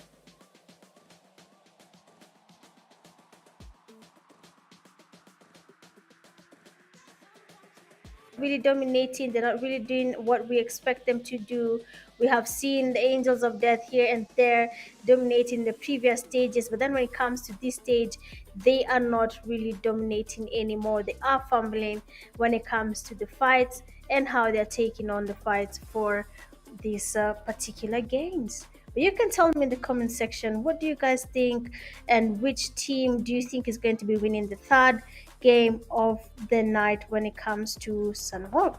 You can tell us what are your thoughts and what should we expect from these teams.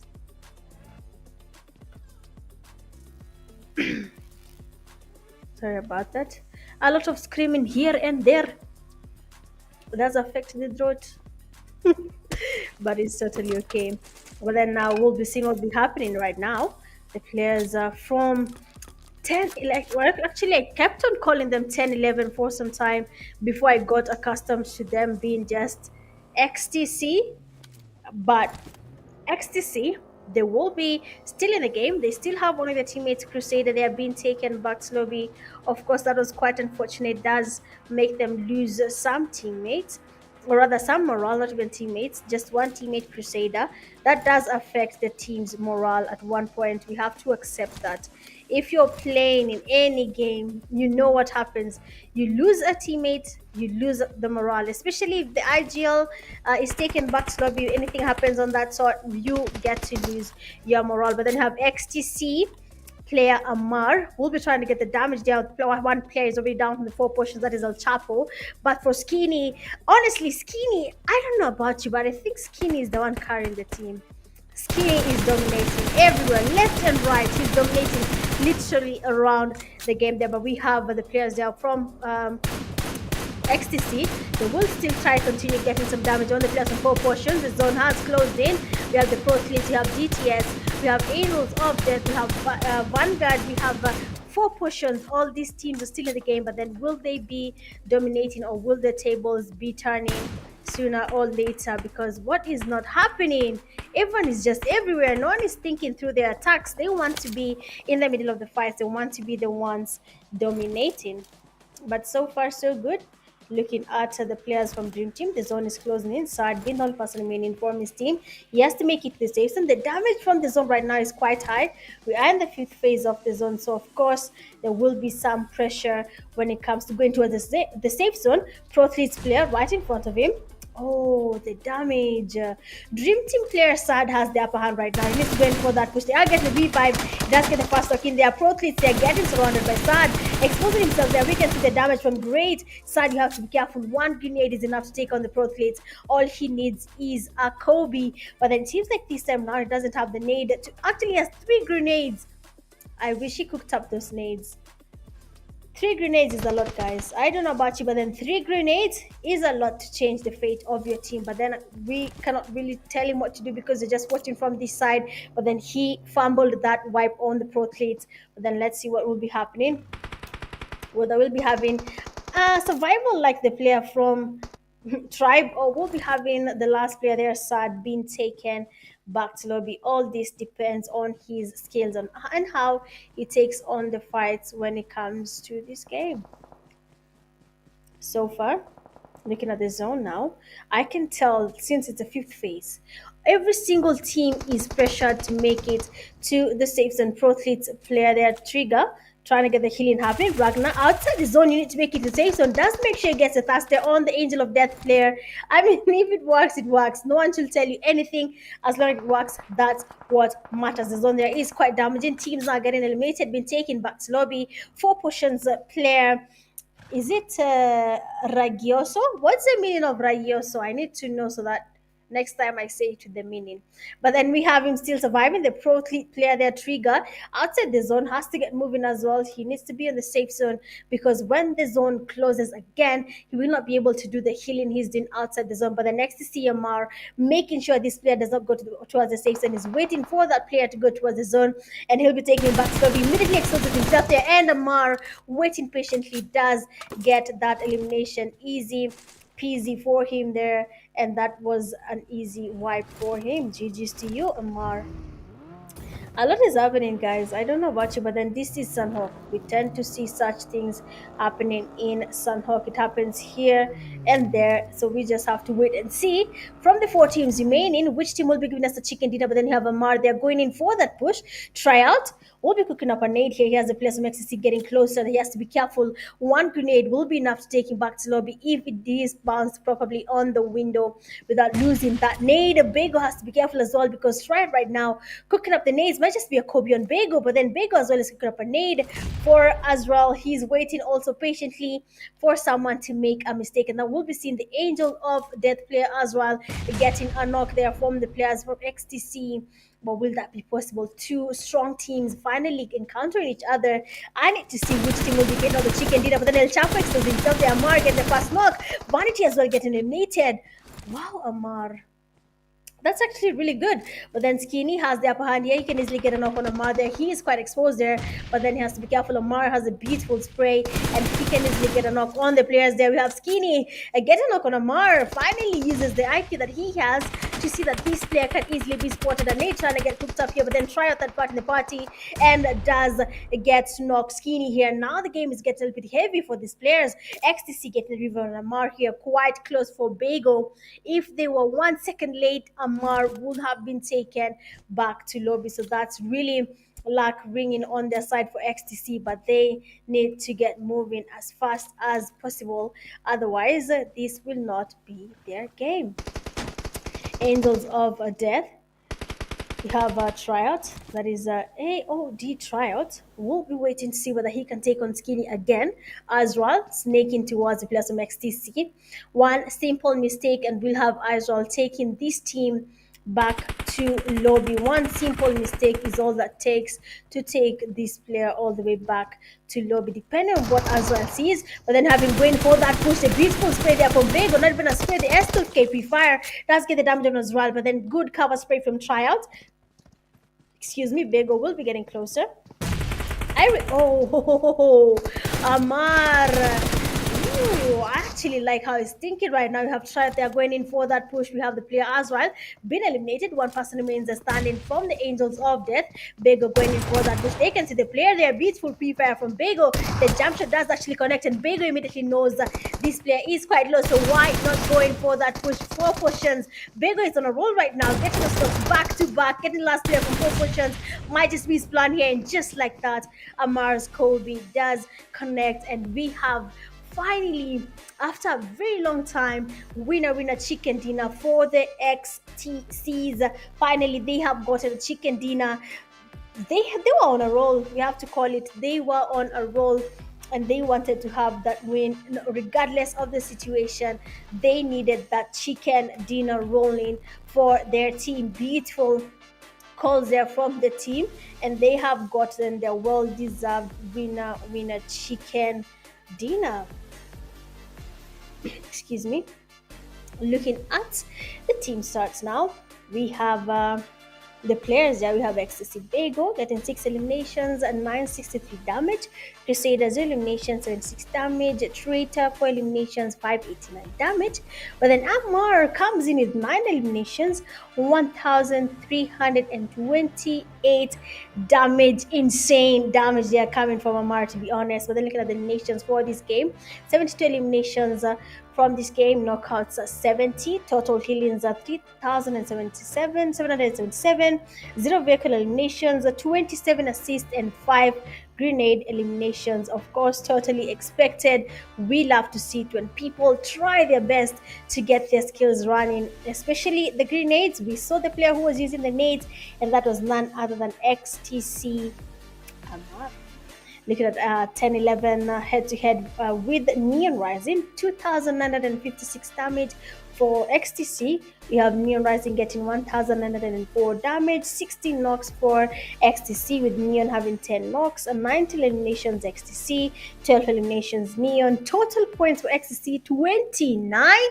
No way. We have the MVP, of course, as expected from the game's play. We have seen XTC Amar dominating 9 eliminations, 1,328 damage, 2 assists, 8 knocks. That was totally expected. He basically lived up to his name there. Surviving was just part of the deal for him tonight. That is actually really good for him. So GG's to you there, XTC Amar, for getting there.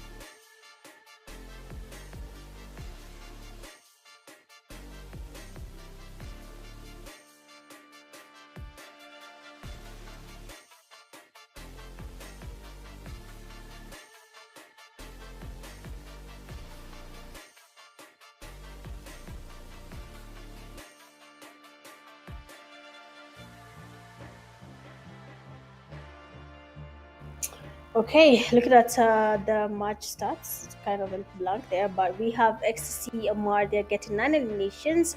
We have the second Bego, 6 eliminations. The third, we have Baby, 5 eliminations. Wizard, 5 eliminations.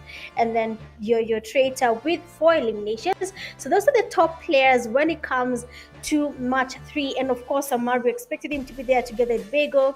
We saw how the two players have good synergy and how they were dominating they have good play together. I can say that the way they were, the calls that were happening, how they were making the rotations, the needs from Amar, of course, we expected that.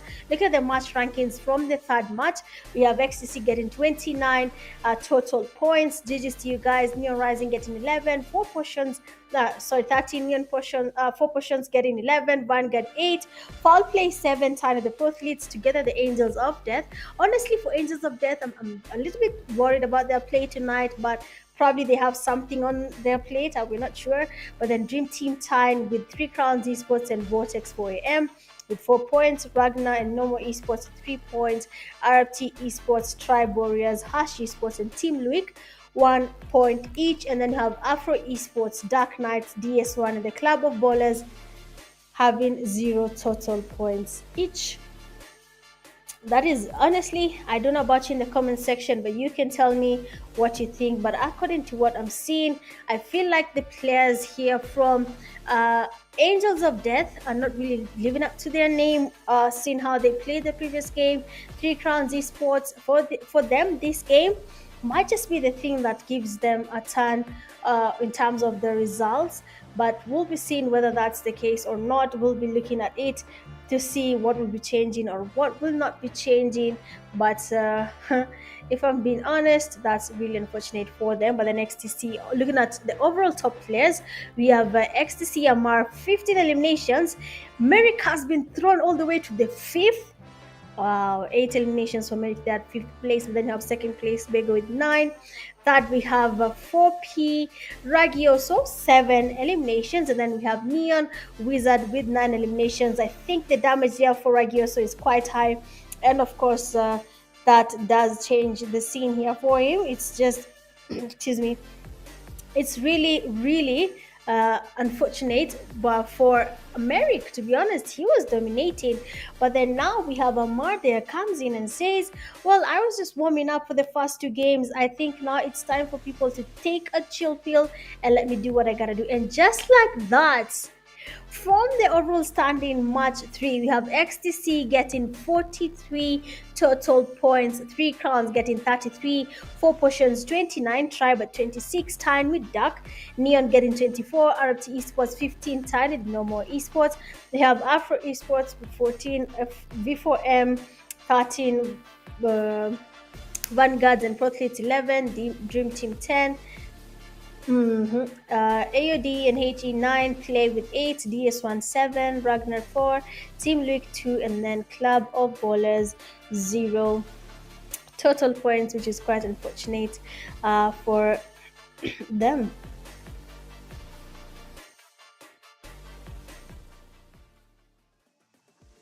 Anyway, guys, of course, we'll be taking a quick break to go to the 4th game. Damn it. Who's that girl? Anyway, guys, I'll see you guys in a few. For now, let's take a break and we'll be right back.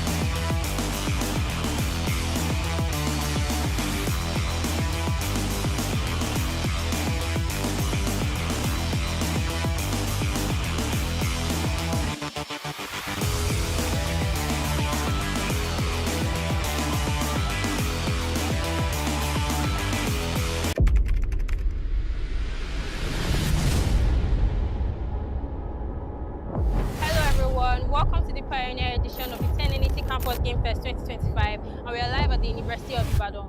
Game on.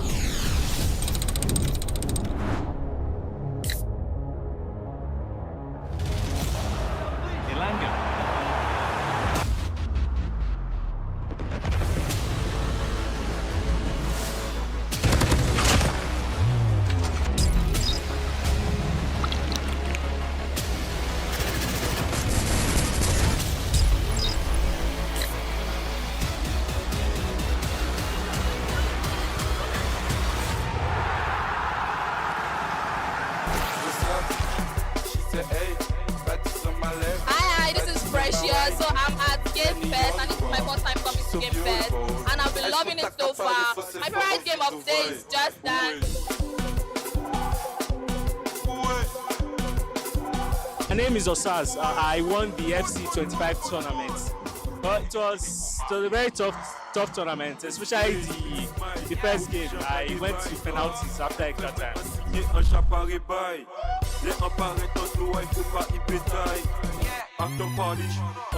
Is Kamalafe winner. I participated in today's tournament in 10 and 80 and Monster tournament, and I was the winner for Free Fire. My name is Israel. I won the F1 sim racing competition that was held here. Hello, my name is Olaole, and I won Street Fighter 6. I participated in the Just Dance. Okay, so we are back again. We'll be going to the last game of the night. I'm really sorry about tonight, guys. I'm really having a hard time with my stuff, but then it's good I'm back. And of course, you're going to the last game of the night. I hope you guys are enjoying the live stream. Congratulations to every team that has been winning the chicken dinners. I have been enjoying the games from the beginning till the end. I love to see when the battle is actually happening. So I hope you guys are enjoying. I hope you're liking, sharing, subscribing if you're not doing that yet. But of course, these are the Nigeria Pro League games. I expected the violence. I expected people to be this active. This is something I usually love to see. That's why even when I'm not casting, I have to be in the comment section just to watch and see what's happening. So far, so good. Big comeback from the XTC. They have really closed that margin. Initially, they were really quite at the back there. They were not really surviving that much. But then now, this time around, they have survived, and we can see them dominating finally after somewhat a long time. But then again, it does.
All right. Sorry about that, guys. Whoever doesn't want me to be seen by you guys, fine. It's fine. But then we have the flight path coming from Severny all the way to Military Base. We'll be seeing what happens there, how it goes when it comes to the teams. This is the last game of the night. Of course, some teams will be trying to catch up. Some teams have already lost a number of points. So, yes, it's going to be really hard to catch up, but we'll be seeing whether that's going to be the case or not, whether we'll be having people dominating, whether we're having a chicken dinner back to back for a team like XTC, or we'll be having other things happening. Honestly, at this point, I don't know if you're going to be having the webcam in the last game, but yeah, I'm glad it was there for a few seconds, and it's totally quite okay. So far, what is happening here with the RFT? What is Tribal and the RFT doing? Because they are both exposing themselves in very funny ways.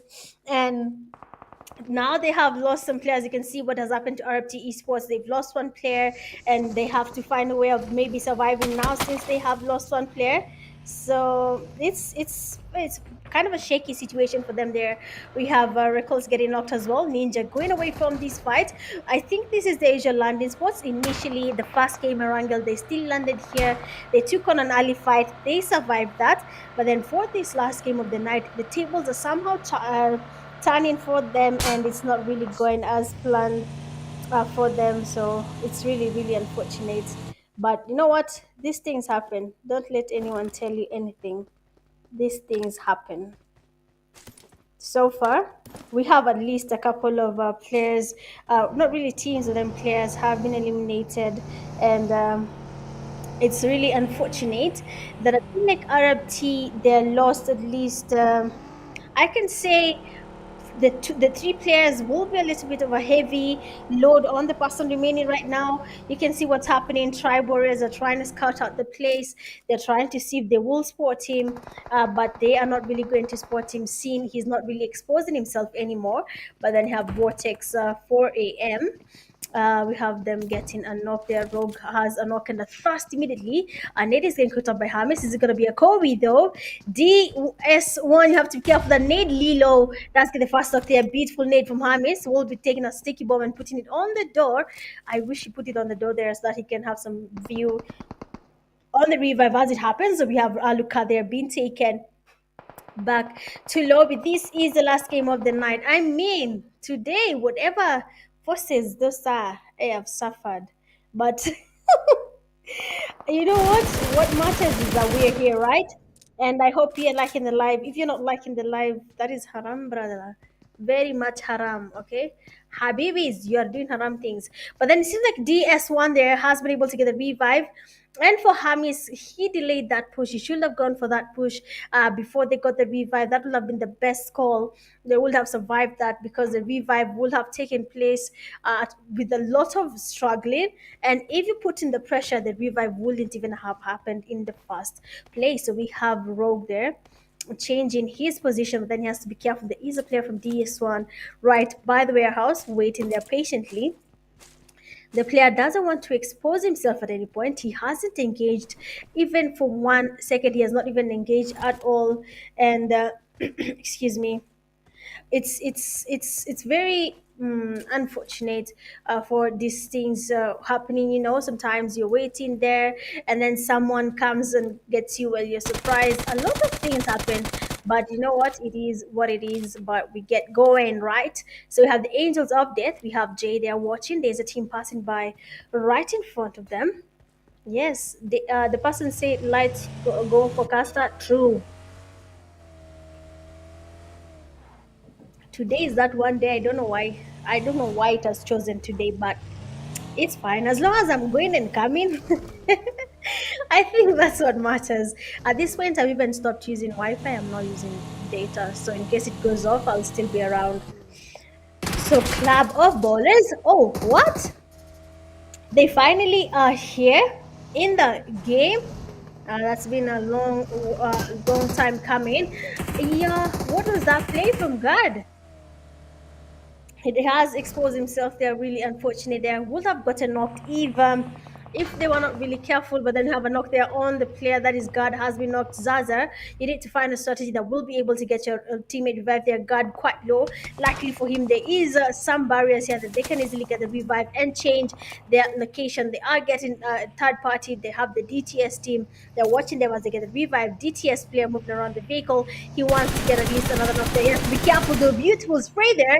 Prox there has a good amount of damage on the player from Dream Team, but then the knock will not be happening because this is a hill and no one is going on a straight line. We have a lot of pushing happening back to back here. Players from Dream Team trying to get closer.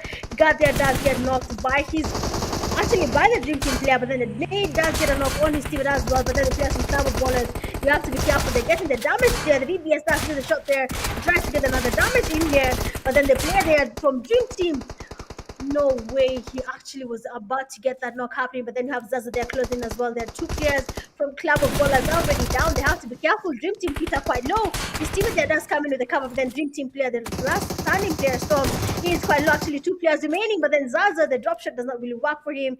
And just like that, Club of Ballers, oh my God, are ballers all the way in Nobby. It's fine. They tried. They came back. They're quite late. They joined the party a little bit too late, and that is really unfortunate. I hope next time they will show up on time and not wait for when the game is almost done and now that is when you want to engage. When you do that, you really cost your team. You try to get that point, it doesn't really work out for them. But we have Three Crowns Esports. They are there. They are waiting for. Basically, what I can say is, for the last game, I don't know if it's me, but for the last game, people tend to be on the aggressive side. First, second, third game, people are passive. For the last game, everyone is aggressive. Look at the Angels of Death, losing players, two players remaining, Three Crowns Esports. The team we've been seeing playing on the passive side is now playing on the aggressive side. So what is not changing? Merrick, their man of the match, but the night is down there. We have Quill and his teammates going in for that push. Another player is down. Third player is actually knocked there. Three Crowns Esports. You have to be careful. The player there from No More Aura getting knocked as well. One person remains standing. There's still. What is that shotgun from Quilla? Bro, Quilla is nah. That shotgun. Do we call it a silencer? Because what is that? There is no way Quilla basically he saw this guy and just said to himself, this one is an easy shotgun kill. But then not just for Three Crowns Esports, we have Dark as well playing on the aggressive side. Neon Rising, they're getting the revives. Nades are getting cooked up. But then will they be able to survive there? We have another team being taken back to lobby. Already 16 teams remaining. 4 teams have already been eliminated. So they need to get moving now. Everyone is playing on the aggressive. What will be your plan? Neon Rising player that does get knocked as well. Now the players from Dark are playing on the aggressive side. I've not seen this side of Dark at all, not even once. But now the last game of the night, they are playing on the aggressive side. The Wolves going in again, and they want to make sure they take on the players from Neon Rising. This is really, nah. They need to get those nades coming in though. Neon Rising player Wizard, they're getting basically the healing happening. They're going in for that push. DBS at home here. Duck coming on the players down, and just like that, Duck has eliminated. Neon Rising quite angry. You know when the players start shooting the crate, they walk pissed off with how you approached them and how you took down other players, and they are happy with the revenge. 15 teams remaining. I know you feel it. I know you feel it. I know. There's no way, man. Honestly, what? Aces of Death, they're also getting pushed. They're basically trying to get the task happening. There has also been knocked and tasted basically, and we have Eric. They're fumbling that. Guys, what is this? what do we call this in Nigeria slang? Because I only know Wahala and I know Vex. They're not vexing and they're not bringing Wahala. So what is this? What is happening? I need to know it in Pidgin because what was that fumble? Honestly, Angels of Death, that player, you need to put him on the side, talk to him, and see what happened there. Because no way, man. But we have the players there from Team Rick as well getting pushed there because of the damage. Another shotgun in play here does get a knock and immediate thirst. I mean, why? Let me even sip water. What?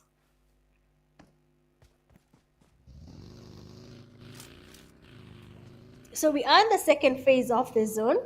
And what is actually happening is that we've lost 7 teams. Second phase of the zone, and we've lost 7 teams. Someone, please explain to me what is happening. What is happening? Because everyone is just there. Everyone is just there. No one wants to play safe. Everyone wants to be aggressive. Everyone wants to be in the middle of fights. No one is holding any compound. We cannot even say people are in the southern, the northern, or the central. Everyone is just moving around the game and they want to dominate as much as they can because all these points to count at the end of the day. Hashi Sports, is actually does get the damage there, but then the players are getting the cover on teammates. Honestly, what is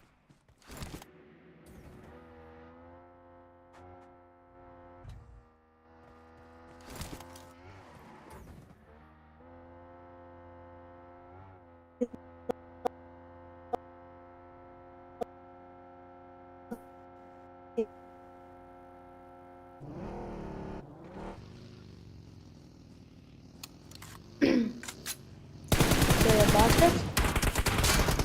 My court is wide. But then have Harsh Esports there. Demon getting knocked as well by Touch Me.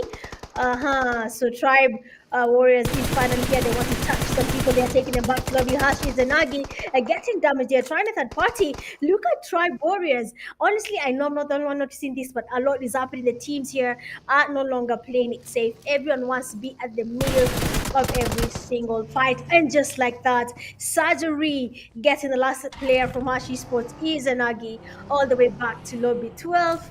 Teams remaining. This game is going faster than Sanhok, guys.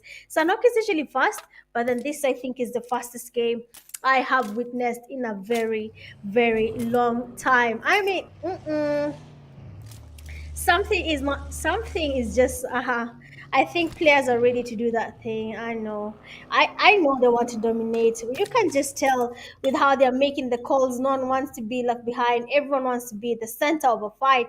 So do it, be at the center of the fights there.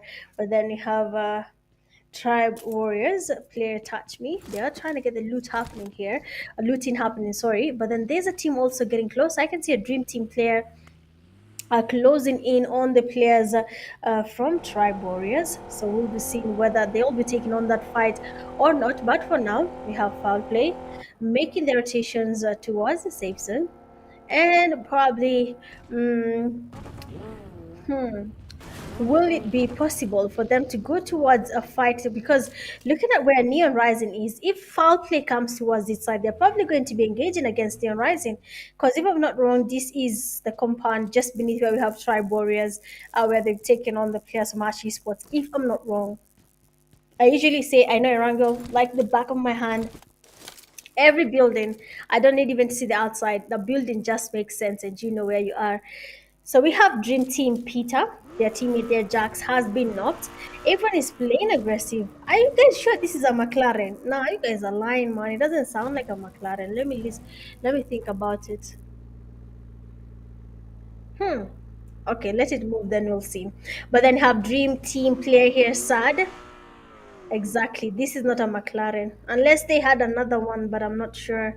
But it's fine. Who cares anyway? I'm probably going to obsess about it again. So we have foul play. They are going to be making their rotations as well. So now we're in the second phase of the zone. We're going into the third phase of the zone. The battle is now going to get a little bit more intense. Of course, our teams are going to be getting closer to each other. People are going to start third party. Even though the first fights were intense, the third party fights are about to get even worse as we progress. A lot is about to change. People are about to start doing, I don't care. We already lost our points, and what matters is nothing, just getting as many points as possible and just moving on with their lives. So Vortex, 4 a.m. They will be going towards the upper, or rather the northern side of Georgia Pole. Usually these apartments are held by the tribe warriors, but unluckily, or luckily for them, they are not even here. So if they were there, then probably we'll be having some fight there between Tribe and V4AM. But for now, that is not going to be happening at all. Three Crowns Esports will be making their rotations, and probably staying in the blue zone will not be the best thing. But looking at the safe zone, it is going towards Severny. We don't even have a team around Severny. Shooting range has the Pro Athletes, there's Vanguard, there's Tribe Warriors, all these teams on that side. Team League as well. But now we have Vanguard making their rotations. Towards the safe zone, they have to be careful though. Towards shooting range, there at least is a team that is pro athletes. So, and they're down one teammate, that is Vanity. So they really need to get that. either figured out whether they want to take on this fight or probably hold it and wait for when the fights come to them. But so far, no one wants to wait for any fight to come to them.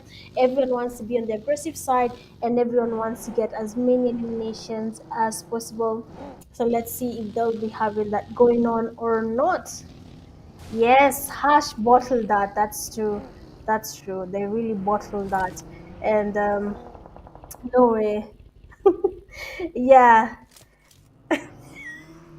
listen, I don't understand pidgin, but Priest saying this no be this one no be Eric Natibuga.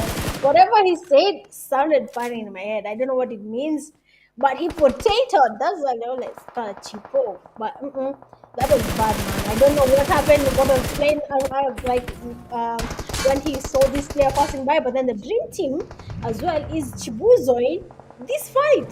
Because what is happening? Look at Peter now, the last person remaining from Dream Team. They'll be making the rotations as well, just to make sure he's on the safe side of this game. XTC as well, taking on a fight. You can see from their side, they've already lost one player.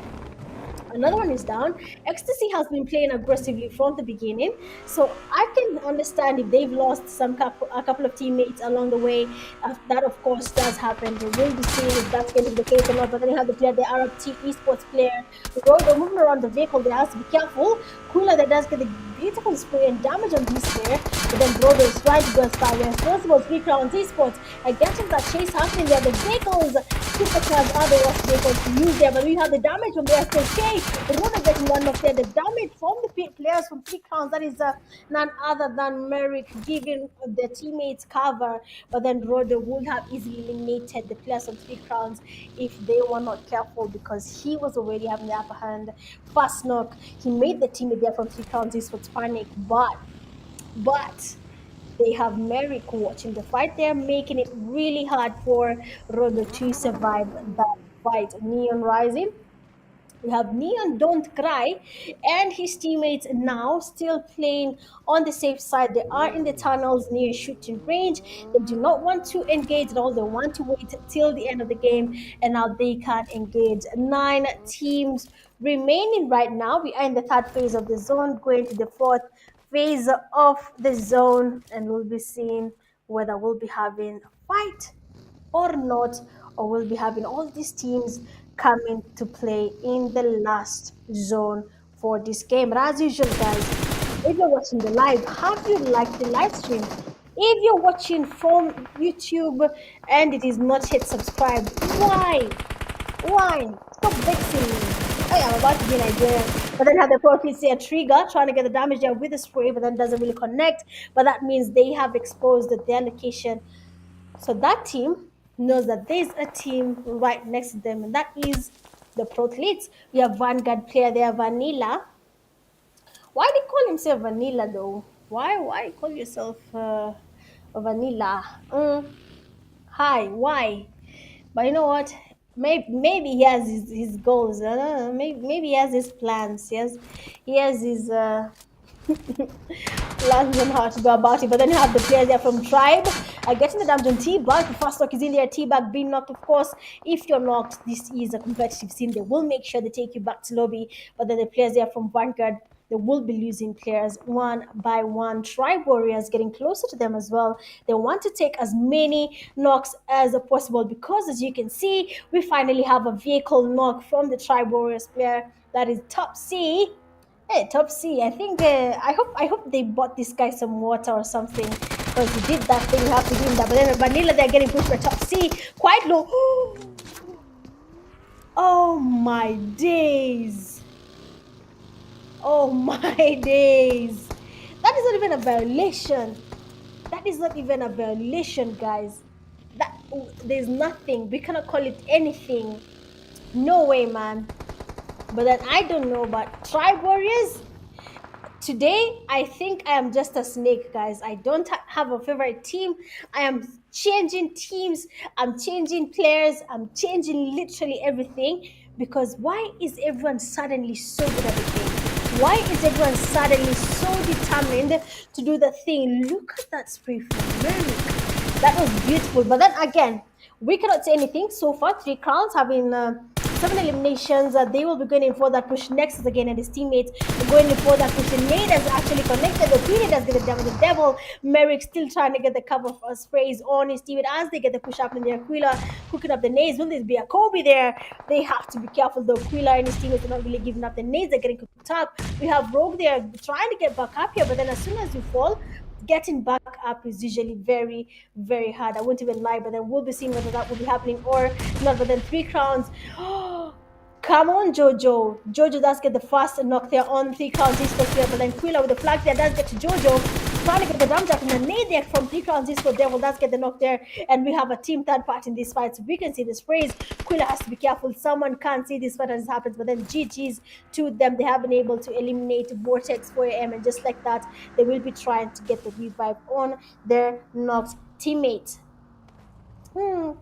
But honestly,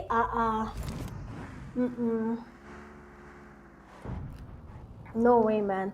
But then foul play there. 7 teams are still remaining. Fifth phase of the zone. We'll be going to the sixth phase of the zone. And yes, we want to see whether it's going to be possible or not. But will we be getting a new team getting a chicken dinner? Or will we be having the same team having winner chicken dinner? But let's see what's happening. We have Tribe Warriors closing in, getting a closer shooting range there. They have to be careful though. This is not a place you want to be open field because people are literally everywhere. People are watching you guys as you fight and they want to third party and get as many eliminations as possible. So please, for the love of gaming, do not play open field. Otherwise, you will be exposed, and which will be unfortunate for you that nothing will be happening because you'll be going back. So we have the pro athletes there getting eliminated as well. And I can say for the players from Tribe, I think this is a big improvement coming from them. They have waited till the last zone there. They want to engage more. They have 12 eliminations already. If they get a chicken dinner, then tables will be turning for 3 crowns or XTC, depending on how Tribe Warriors play. If they get more eliminations or if they get a chicken dinner. But we have the players on 3 crowns going in for that push. We have the pro athletes players holding this compound, and it seems like 3 crowns went there and took them back to lobby. For now, 12 eliminations for 3 crowns and 12 eliminations for 5 warriors. They're tiny in terms of eliminations, but then in terms of points, that does bridge the margin bigger between the players from 3 crowns and tribe warriors for this game. Let's give me a second. Okay, good. So 3 crowns esports. Oh, XCC there does engage against 3 crowns. So we have a Mar there being taken back to lobby. 3 crowns esports. The zone is not your friend. It is moving. They're still not in the safe zone. We have the players from Tribe Warriors engaging in this fight. They are getting the damage. Merrick is down. XTC, your traitor, does get the knock there on 3 crowns. So we have Bego there cooking up a nade. Is it going to be a Kobe? It does connect there. We have Nexus again getting knocked. And we have Quilla now. Last 2 players remaining. Quilla and the Devil. Bego still cooking up another nade. Does get the damage on Quilla. Immediately chooses the M4 and does get the damage on Quilla. He will be trying to go in for that push. Bego quite low. We have a team that's fighting from afar. And the Escort K does connect there. Bego, one man, might just be taken on a whole team by himself. Devil, they're quite exposed. Trying to get the revive on Merrick. You have to be careful. Bego will be trying to hook up a nade towards them there. If it connects, it's going to be a Kobe. And Bego will be the one man that eliminates 3 crowns esports by himself. A nade is getting hooked up there. Might just be a Kobe. And does connect there. We have Merrick getting knocked by Bego. One man eliminating a whole team by himself. 3 crowns esports. You will be telling another story if Bego gets to wipe your whole team by himself. Devil will be the last person remaining, and Nade is all he needs there to get the elimination happening. But then Merrick does leave that Nade there. Another Nade is getting cooked up. Might just be a Molly, but then they are really getting cooked by Bego, trying to get the damage on Devil here. He's getting the pre-fires happening towards Devil right now. The nades from Devil are also connecting. Bego, this might just be the nade that takes you back to lobby. The nade that's connected, and we have 3 crowns esports. I actually thought that the players from actually not even players. I only thought Bego will be the one to take on 3 crowns esports by himself. But then Tribe Warriors still in the game. There we have four teams remaining. The zone is getting smaller right now.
Guys, I'm so sorry, probably net again. But looking at the Tribe Warriors right now, they're still surviving. Three players are from the Tribe Warriors and Neo Rising losing players as well. The game is getting closer to an end right now. Neo Rising taking on the players from Tribe. They want to be the team that takes on the winner Chicken, Dina get from the players from Tribe. Honestly, I thought the Tribe was going to be the team that gets the Chicken Dina, but then at this time, Neon Rising player Wizard really giving them the pressure. He has the nades getting cooked up there. They have to be careful. Nades are getting cooked as well from Tribe. If they get a Chicken Dina, the tables will be turning in terms of results there. But then Surgery, they're trying to heal up. Their teammate is still down. Wizard still above them. Nades are getting cooked up. Might just be connecting, but then it doesn't really get a Kobe. Of course, he confirms that not we have touch me going in for that push. Two players, two DBSs, and Estoki as well is in the game there. Surgery has to be careful. Imagine if Wizard takes on the players from not touch me, Tribe Warriors, and takes them all the way back to the player. He's quite low. Surgery, they're trying to get the push happening. Estoki is literally everywhere, but then the DBS from touch me does give the Tribe Warriors a winner Chicken Dina. GG's to you guys. Beautiful play coming from the Tribe Warriors. They have dominated from the beginning of the game. They waited for the end of the game to dominate. I don't know if that was the part of the strategy, but I loved to see exactly it as it happened live on our screens. Tribe Warriors, beautiful play. They have dominated. They have gotten the Chicken Dinner. They have done exactly what they need to do. But we have the team starts here. Touch Me having 5 eliminations, a damage of 637. Surgery 4 eliminations, a damage of 573. Top C 3 eliminations, a damage of 903, and then have Top G with 6 eliminations and a damage of 1052. I don't know who the IGL is when it comes to Tribe Warriors, but then I hope they get to give him something for his beautiful cause in the last game. 77 eliminations for this game, 75 knockouts, total healings of 5,893, 2 vehicle eliminations, 7 grenade eliminations, and 57 assists from that game. Looking at the head-to-head right now, Tribe and 3 Crowns Esports, we have Tribe Warriors getting 3,165 damage and a damage of 2,281 for Crowns Esports, 13 knocks for Tribe and 8 for 3 Crowns, 18 eliminations Tribe, 14 eliminations of 3C. Total points of 28 for the Tribe and 3 Crowns, 18 total points. You can see the margin I was talking about. A Chicken Dinner is all you need to turn the tables. We have Top G right now. 6 eliminations, a damage of 1,052, 3 assists, 258 healing, 4 knocks, and a survival time of 28 minutes and 56 seconds. GG's to you, Tribe Warrior player Top G, for that amazing gameplay.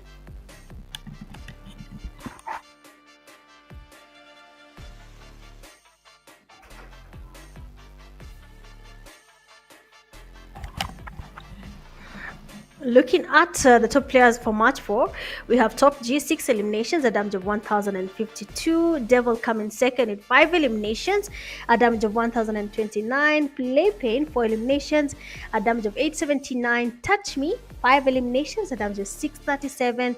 And fifth place, we have 3 crowns esports player Merrick getting 5 eliminations and a damage of 511. Beautiful, beautiful play from all these players. Of course, they have really dominated, they have survived, they have gotten their eliminations and their damages, and they have been crowned the top players when it comes to the fourth match of the night. Looking at the total match rankings for this game, we have Tribe getting 28 points, 3 Crowns Esports 18, Neon Rising 12, 10-11 XTC getting 10, Tiny Foul Player 10, Vortex 4M 7 eliminations, a Dream Team 6, Vanguard 5, Hash Esports getting 3, Team Luik, Tiny DS1 at 2, RFT Esports, Dark Knights, Ragnar, 4 Potions, Prothletes, Angels of Death, each team they're getting 1 point.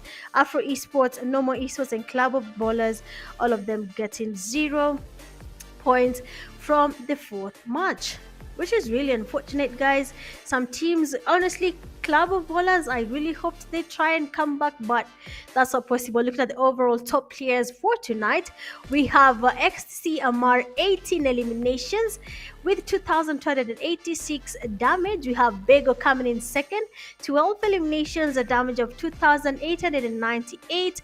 Third, we have Merrick, 13 eliminations, a damage of 1954.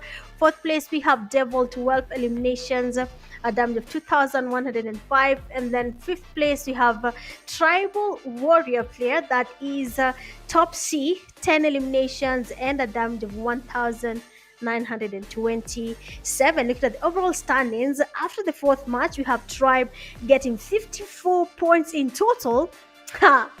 I don't know, man. This was to happen. Look at XTC. A chicken dinner is all that was needed by Tribe to change the tables. And XTC coming second with 53. And then we have the 3C coming third with 51. Fourth, we have Neon Rising 36. 4P 30. Dark 27. Seventh place, we have V4M 20. Foul Play coming in 8th with 18. Dream Team coming in 9 with 16. Sorry. 10, we have Vanguards with 16 as well, tied with RT with 16. Position 12, we have Normal with 15. Afro Esports getting 14 points. Prothletes tied with Hash Esports getting 12 points. Angels of Death getting 10 total points. DS1 at position 17, 9 points. Position 18, we have Ragnar with 5. 19, Louis with 4. And then the Club of Ballers, unfortunately, they have 0 points from the 4 games played tonight. Really bad play there, but I hope they do get a comeback tomorrow. But as of now, guys, I'll be telling you guys good night. Thank you so much for joining the live stream.